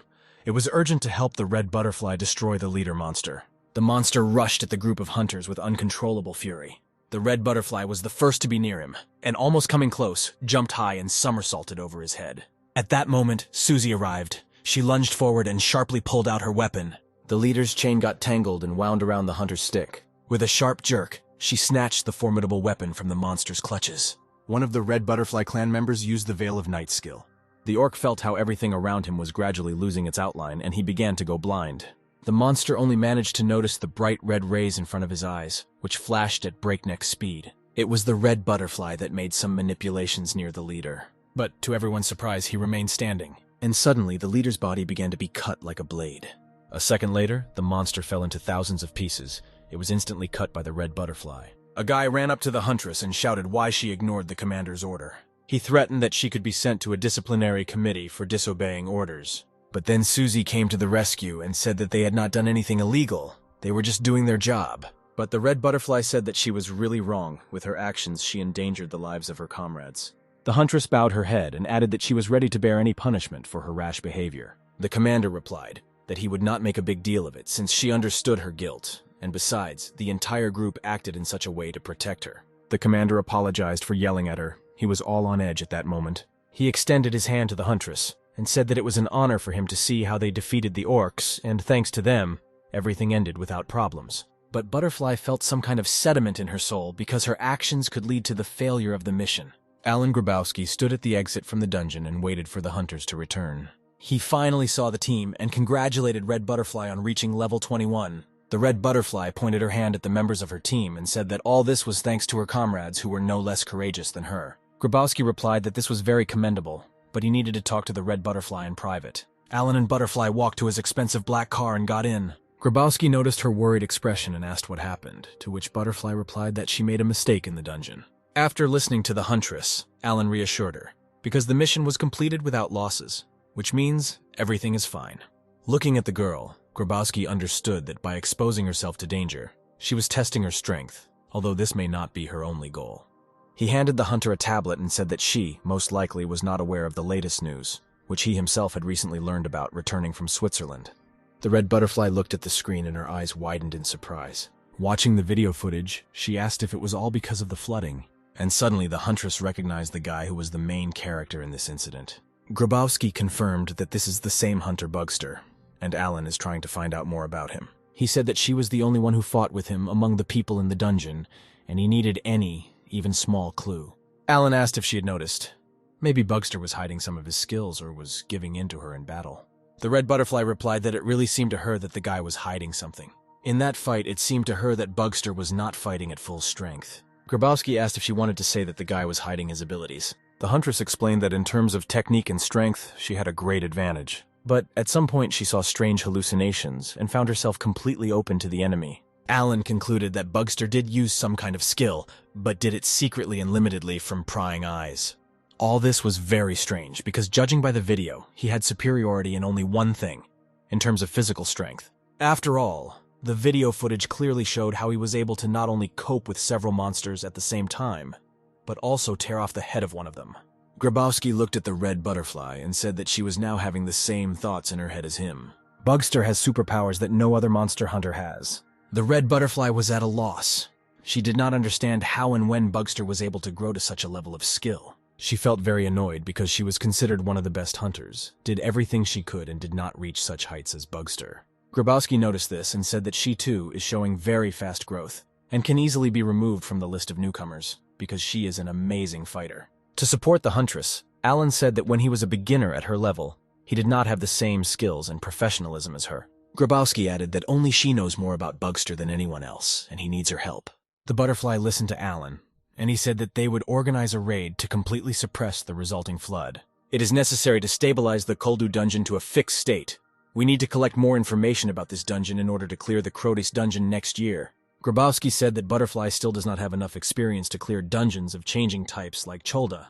Alan added that the Big Fan clan believed in Red Butterfly's abilities and invited her to join the raid in the Joldu dungeon. The team eagerly awaited the return of the Red Butterfly.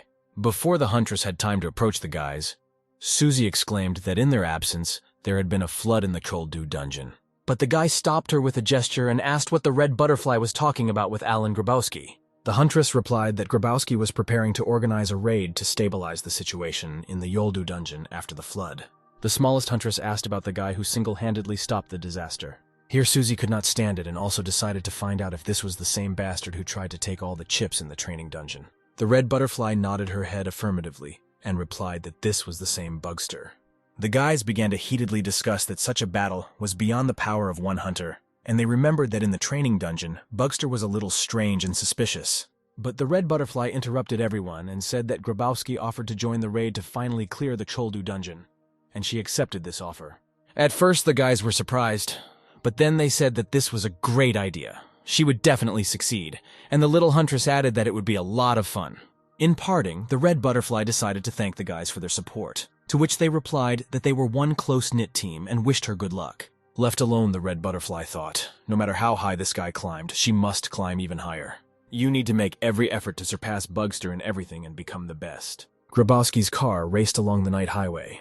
Alan was pleased with the work of the Red Butterfly and the results of their negotiations. Alan looked at the crystal thoughtfully and wondered where Bugster gets such pure crystal moss. And besides, this guy was not like other hunters, which was confirmed by his recently published rank. He was like some kind of huge, unidentified monster. At that moment, Alan received a phone call and was told that everything was ready for tomorrow. Grabowski took another look at the crystal and wondered if he could get his hands on everything. The next day, Alan was invited to Central Television to talk about his plans and give an interview.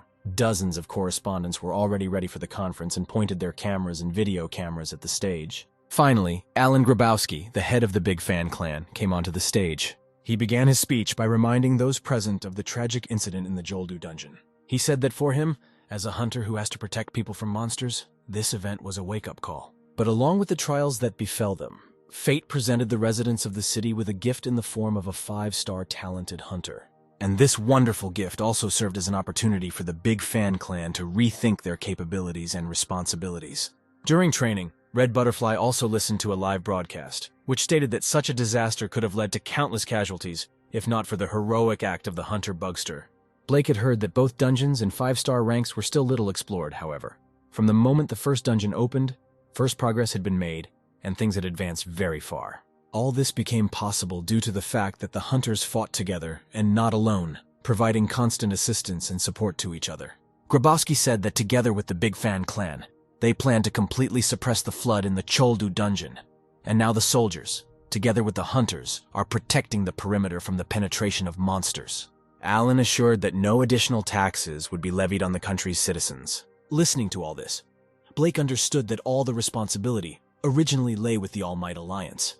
But they showed poor management and organization, and if Grabowski took this responsibility upon himself by providing full support to Cold in the dungeon, then he would gain complete control over all the items and monsters. It was a win-win game in the spirit of the head of the Big Fan clan, and the moment came when Mr. Grabowski was ready to introduce everyone to the one who stands at the forefront of it all, the greatest force of humanity. At that moment, Alan thought that the Bugster had shown what he was capable of. But Bugster knew that Grabowski was unable to figure out the basis of his power, nor where he was able to obtain such skill, so he could only use crystal moss to increase his level. There's only one thing Grabowski can do. He wanted to get the Bugster with all his might, putting aside all pride and prejudice. Grabowski proudly said that we present the hunter Bugster to everyone's attention. After the official part, a banquet began in honor of the dungeon hunters. Milana stood to the side and looked bored, watching the sports broadcast of the fights on her phone. Suddenly, Bugster approached her with a glass of champagne. He was wearing an expensive suit and looked smart. She asked Bugster if this atmosphere was probably less familiar to him than in the dungeon. Bugster said that he should have come to the banquet in less formal attire, like Milana.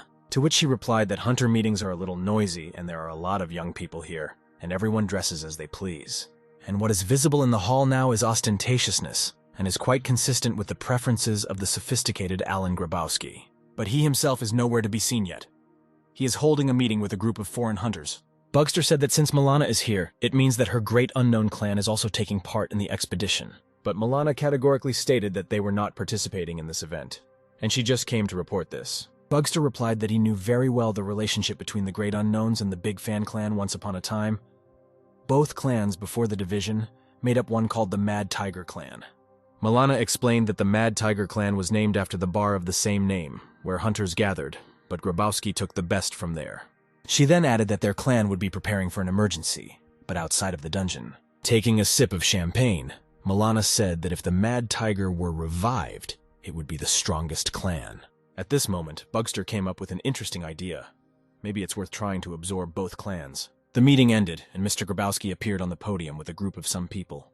Among them, Bugster noticed a man in a cassock and wondered if this foreigner in the guise of a priest had experience in fighting floods. Grabowski came up to the microphone and said that he was glad to introduce everyone present to the leaders of the groups who would lead the expedition to the Choldu dungeon. Brad Cleveley is a bald man, the head of the Almighty Alliance. James Smith is a short red-haired man, the team leader and the person in charge of the Great Fan clan. Grabowski then said that he did not speak well, but the overall command of the expedition was entrusted to his hands. Milana said through gritted teeth that Grabowski had expelled them even before he knew her clan's intentions and official position. Having finished her glass, Milana burped demonstratively and thereby attracted everyone's attention. She said that she only came to say that the Great Unknown clan was not going to take part in the expedition. Causing general bewilderment, Milana wished everyone a good evening and headed for the exit. Grabowski remained unperturbed and introduced everyone to an important person, the priest John Gessner, who arrived from Germany. He helped stabilize the flood that broke out in another country. Bugster knew his name. He had heard it in the dungeon. Zavaro briefly said something about him and said his name. In addition, the skeleton's diary stated that the priest John Gassner would commit suicide. It was this man who made it possible for humanity to hold out until the very last moment. And if it really is him, then the priest must have something to do with survival in the coming hell. Grabowski said that the key to the expedition is here. With Father John, he is a healer of the 50th level, has the skills of healing, protection, and the highest skill. The veil of loving kindness. A whisper was heard in the hall. As many as 3 skills, mobilizing such strong people, Grabowski deserves respect. A man approached Bagstera and addressed him by name. Hearing his name, the guests in the hall perked up. They looked closely at Bugster and said that he looked completely different, not like on the battlefield. The strong-built stranger politely thanked the guy for the visit and said that someone wanted to talk to him. The Bugster agreed, and putting the glass on the table, followed the man. Taking the elevator to the top floor, the stranger led Bugster into a huge, expensive apartment. The stranger remained at the entrance, and Bugster continued deeper into the room. Alan Grabowski was standing at the top, and he politely asked Bugster to come upstairs to him. The guy was climbing the twisted stairs, and roughly knew what the upcoming conversation would be about.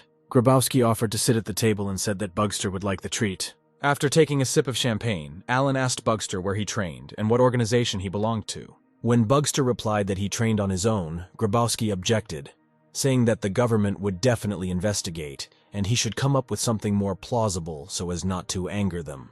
Bugster decided to laugh it off and said that he would think about buying a wheelchair. And suddenly Grabowski asked a question.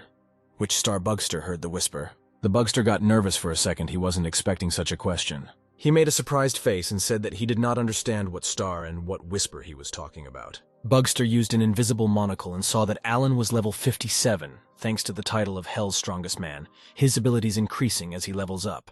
Everything was boiling inside Bugster because Grabowski said that he was only level 4. Grabowski, noticing the guy's indignation, said that he didn't call him to make him feel nervous. Bugster didn't understand how he couldn't notice the swift moment when Grabowski put his hand on his arm. And Alan made an embarrassed face and, removing his hand, apologized. And at that time he thought why Bugster didn't react to such a simple grab. Maybe Alan overestimated him. Grabowski explained that he only did this to make sure that Bugster was okay, and if he's really very strong, then he should not relax for a second. Bugster looked at Alan and asked if he could guess how old he was. Grabowski replied that he did not understand why this question was asked, but assumed that he was about 30. Alan asked a question that interested him. Is it true that Bugster has 5 stars? After a pause, Bugster replied that he was returning the question to him. Alan corrected himself and said that he wanted to know if Bugster had a rank higher than 5 stars. He added that the atmosphere around Bugster is different from the other 5 stars he has seen. The Bugster looked at Alan and decided that he was letting him know that he had other acquaintances whose rank was 5 stars. Grabowski said there was a feeling of something beyond that, maybe 6 stars or even 7, a feeling like Bugster had achieved something more. Alan was convinced that Bugster had surpassed the current level of humanity. Bugster had a bad feeling and replied that he was not that strong. Grabowski said that Bugster is strong enough, but that's not what he's talking about right now. Alan said that the next question might seem strange, but does Bugster know a literary novel called Childhood's End? Grabowski continued. In the story, a creature appears, an overlord, and his race overtook humanity in the field of science and development. People looked at them as demons and were afraid of them. But in the end, humanity asked them for help, and the race helped them reach a new level. Alan explained that this novel compares the process of becoming something new, superior to humans, and it is comparable to childhood. Bugster did not like this conversation at all, and there were no such lines in the novel. And Grabowski continued to talk about how the ruler maintained his level of development until he brought humanity beyond its capabilities. But he could not part with his childhood. Finally, Alan said that it is possible that the leader and the awakened one are the same being, just like the many teachers who taught the Buddha before he achieved nirvana. Suddenly, Grabowski approached Bugster and said that as soon as he saw him, he immediately smelled evil and fear, as well as the arrogance characteristic of those who can predict the future. Alan continued to say that Bugster smells just like himself, and also has the ability to predict the future to some extent, and the flood in Joldu dungeon is just the beginning. Scientists have already warned that the complexity of dungeons will increase, dramatic changes will occur, and no one can foresee this future. Grabowski poured another glass and asked how Bugster thought about working together. Bugster was waiting for Grabowski to propose this, but for some reason he took a long time to come to this question. Alan said, if the guy really has this evil, then why not use it for good purposes? Bugster looked at Grabowski and asked him to answer one question. He sarcastically asked if Alan shouted out the names of techniques or magic spells when using skills. Grabowski understood Bugster's ridicule and replied that he had not done anything like that for 20 years. The Bugster continued to throw stupid jokes at Alan, and Grabowski sat in thoughtful silence. Then he got up from the table and, saying that he understood the guy's position, added that he was glad to talk, and now he needed to leave. Grabowski said Bugster was escorted out by his subordinates. As Bugster descended in the elevator, he wondered if he had gone too far during the conversation. Finally, the elevator stopped and the doors opened. The Bugster took a step forward and exited the elevator. The next moment, reality began to change rapidly. It was hell. Bugster remembered Alan's offer to work together and support each other in difficult times. But he stood in the underground garage of the building and mocked his wild fantasy. Bugster thought, when someone is so confident in his success, his hands are literally itching to stop him. Besides, if Grabowski's skills are truly the best in the world, then Bugster will be able to catch up to him in no time. A new monster appeared in front of Bugster, and the screen announced that it was a level 21 Megaspore rat. Bugster said that even his squeak was disgusting. The rat slowly advanced towards Bugster, but he was already ready to fight.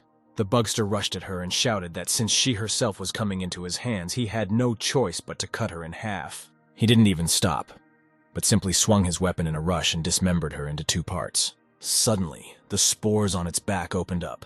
Bugster smelled a pungent odor, and the screen warned him that if he inhaled the rat's spores, he would become a parasite and live in the sewers for the rest of his life. The Bugster pulled out a blackhand dagger from his sleeve, which had low power parameters. His special ability was that the dagger could be hidden and taken out unnoticed, and when used, the speed would increase. The dagger of the blind and deaf members of the Black Church. Many people died because of this suddenly appearing dagger.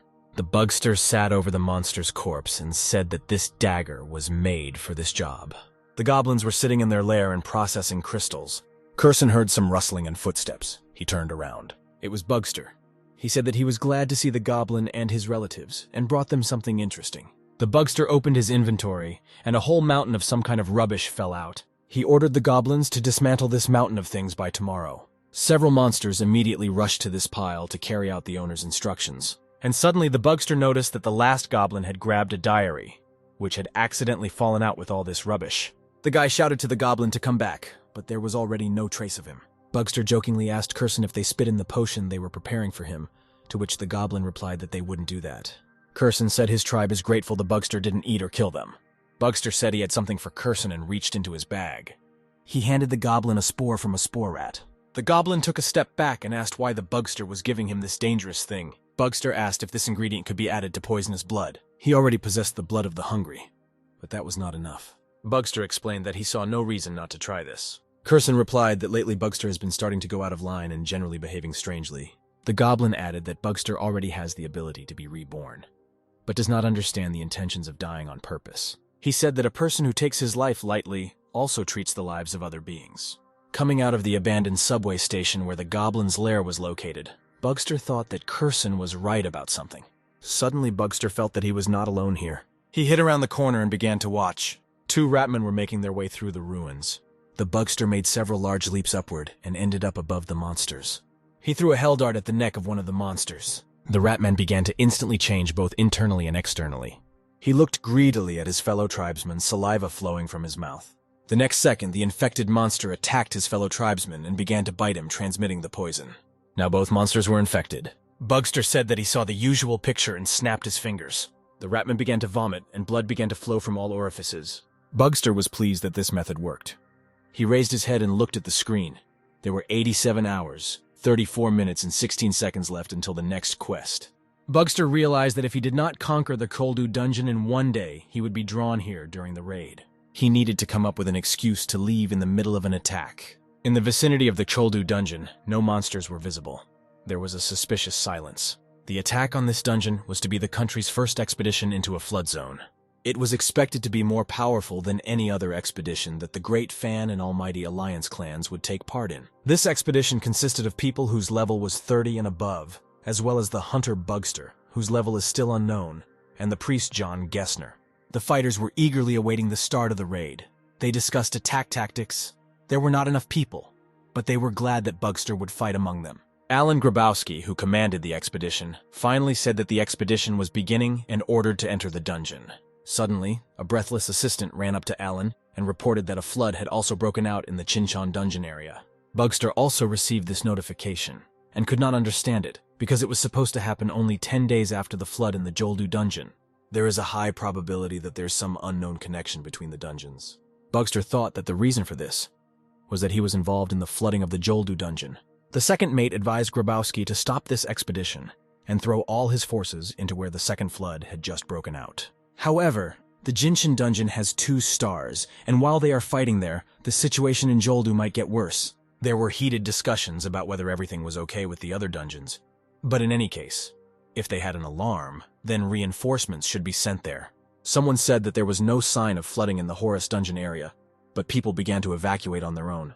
The observer told Alan that fortunately the Jigihan team is now in Chinchon, and they are subduing the monsters. Everything is under control there. It was decided to continue the expedition to the Choldu dungeon. Grabowski said that he would head to the Chinchon dungeon and ordered the others to begin entering Cholda.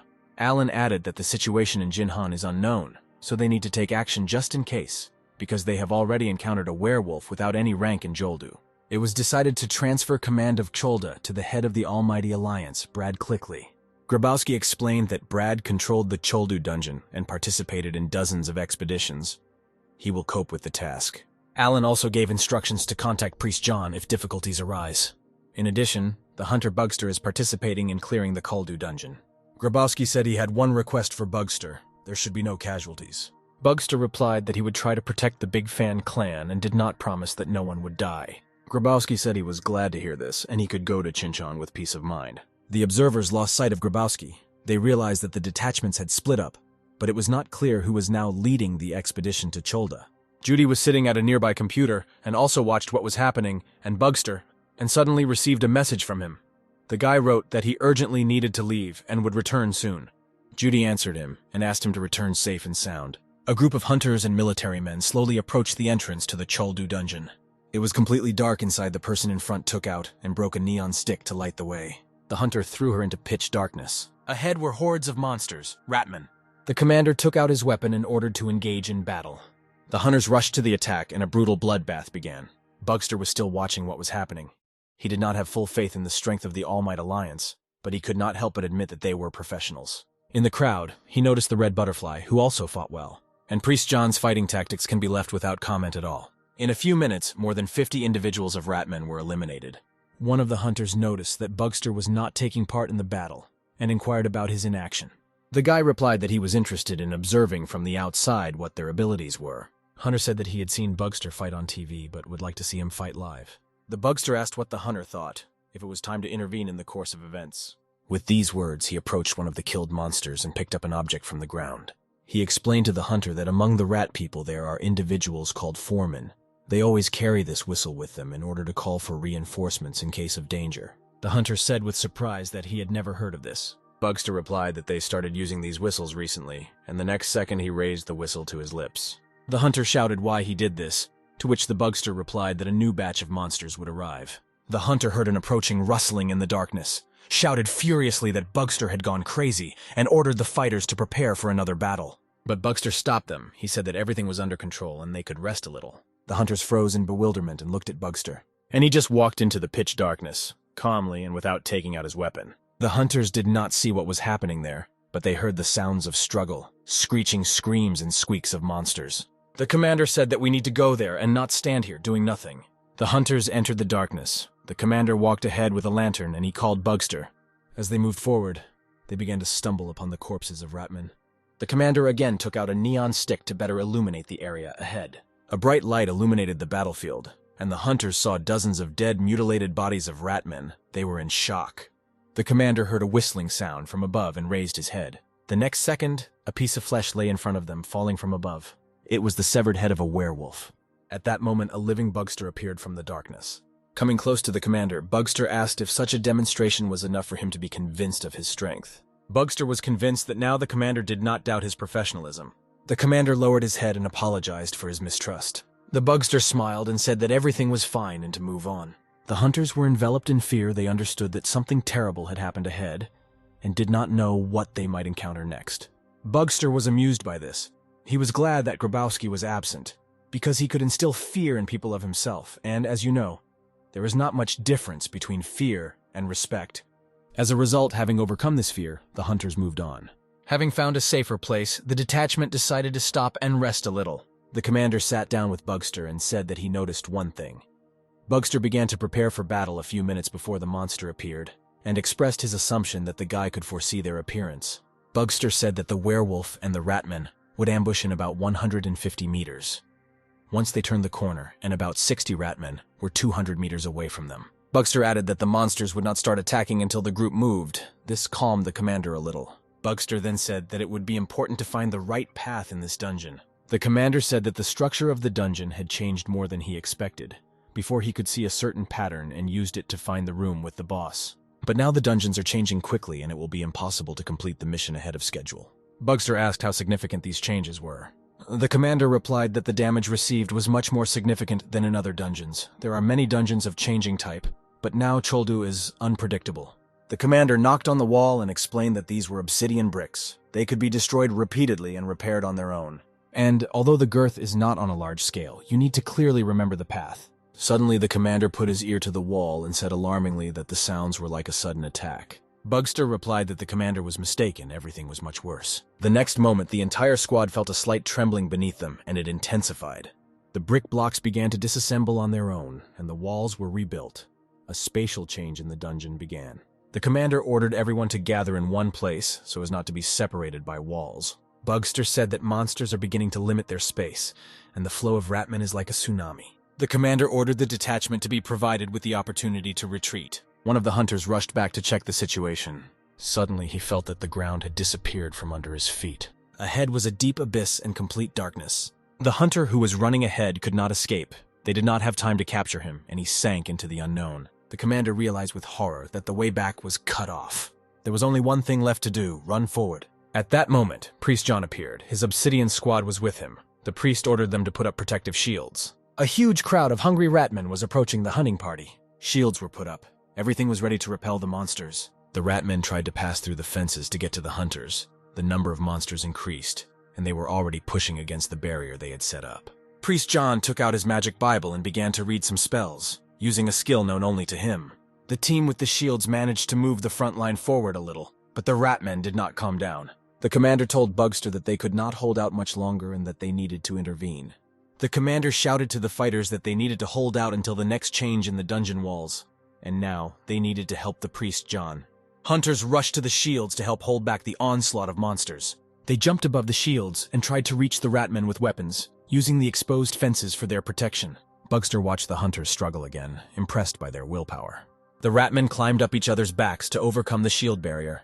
But the hunters quickly responded to such intrusions and used their weapons professionally. Mutilated and wounded monsters flew back behind the fence. Part of the detachment was behind and covered the rear. The Bugster put on the six-fingered gauntlet and said it was time for him to do what he had to do. The Red Butterfly squad was also already in a hurry to help. The Red Butterfly was full of determination. It was necessary to break the morale of the ratmen. Priest John also tried to hold back the pressure of the monsters as best he could. The commander was panicking whether they could survive until the next dungeon change. The next second, the werewolf appeared and broke through the first line of the shield fence. The detachment that was behind and defending the rear suddenly felt the ground disappear from under their feet. The dungeon changed, and they flew into the abyss. The werewolf had already reached the second fence line and was climbing through the shields towards the hunters. The werewolf monster was already rushing towards the commander, who was the center of his attention. The commander thought that in such a situation the only thing missing was him, the werewolf. The werewolf was near the commander in 2 leaps, already hovering above him in the air.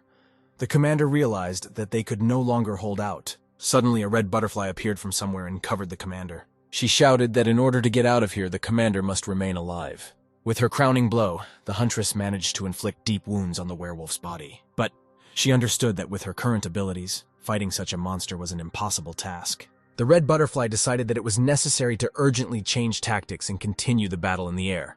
Flying high above the werewolf, she readied her swords to strike. Having flown almost close, the huntress cut the werewolf's eyes and again rushed upward. The monster could not see anything. Blood was flowing from his eyes. It was necessary to use this moment. She made a sharp turn and hit the monster forcefully in the stomach. It flew back across the entire corridor to where an abyss had already formed. Flying over Priest John, the werewolf managed to grab him by the head and dragged him along. The red butterfly shouted loudly to the hunters to attract their attention and save the priest. The hunters rushed to help, but suddenly the dungeon changed again and the abyss widened. The priest, captured by the monster, and the hunters all began to fall into the black abyss. Someone rushed down after them. And suddenly Priest John saw Bugster right in front of him, who said that if the priest died now, there would be trouble. With these words, the Bugster made a sharp movement with his sword and cut off the monster's hand. He instantly enveloped the priest's body in a web and did not allow him to disappear into the black abyss. After that, Bugster, with a powerful movement of his hand, pushed the priest up from him.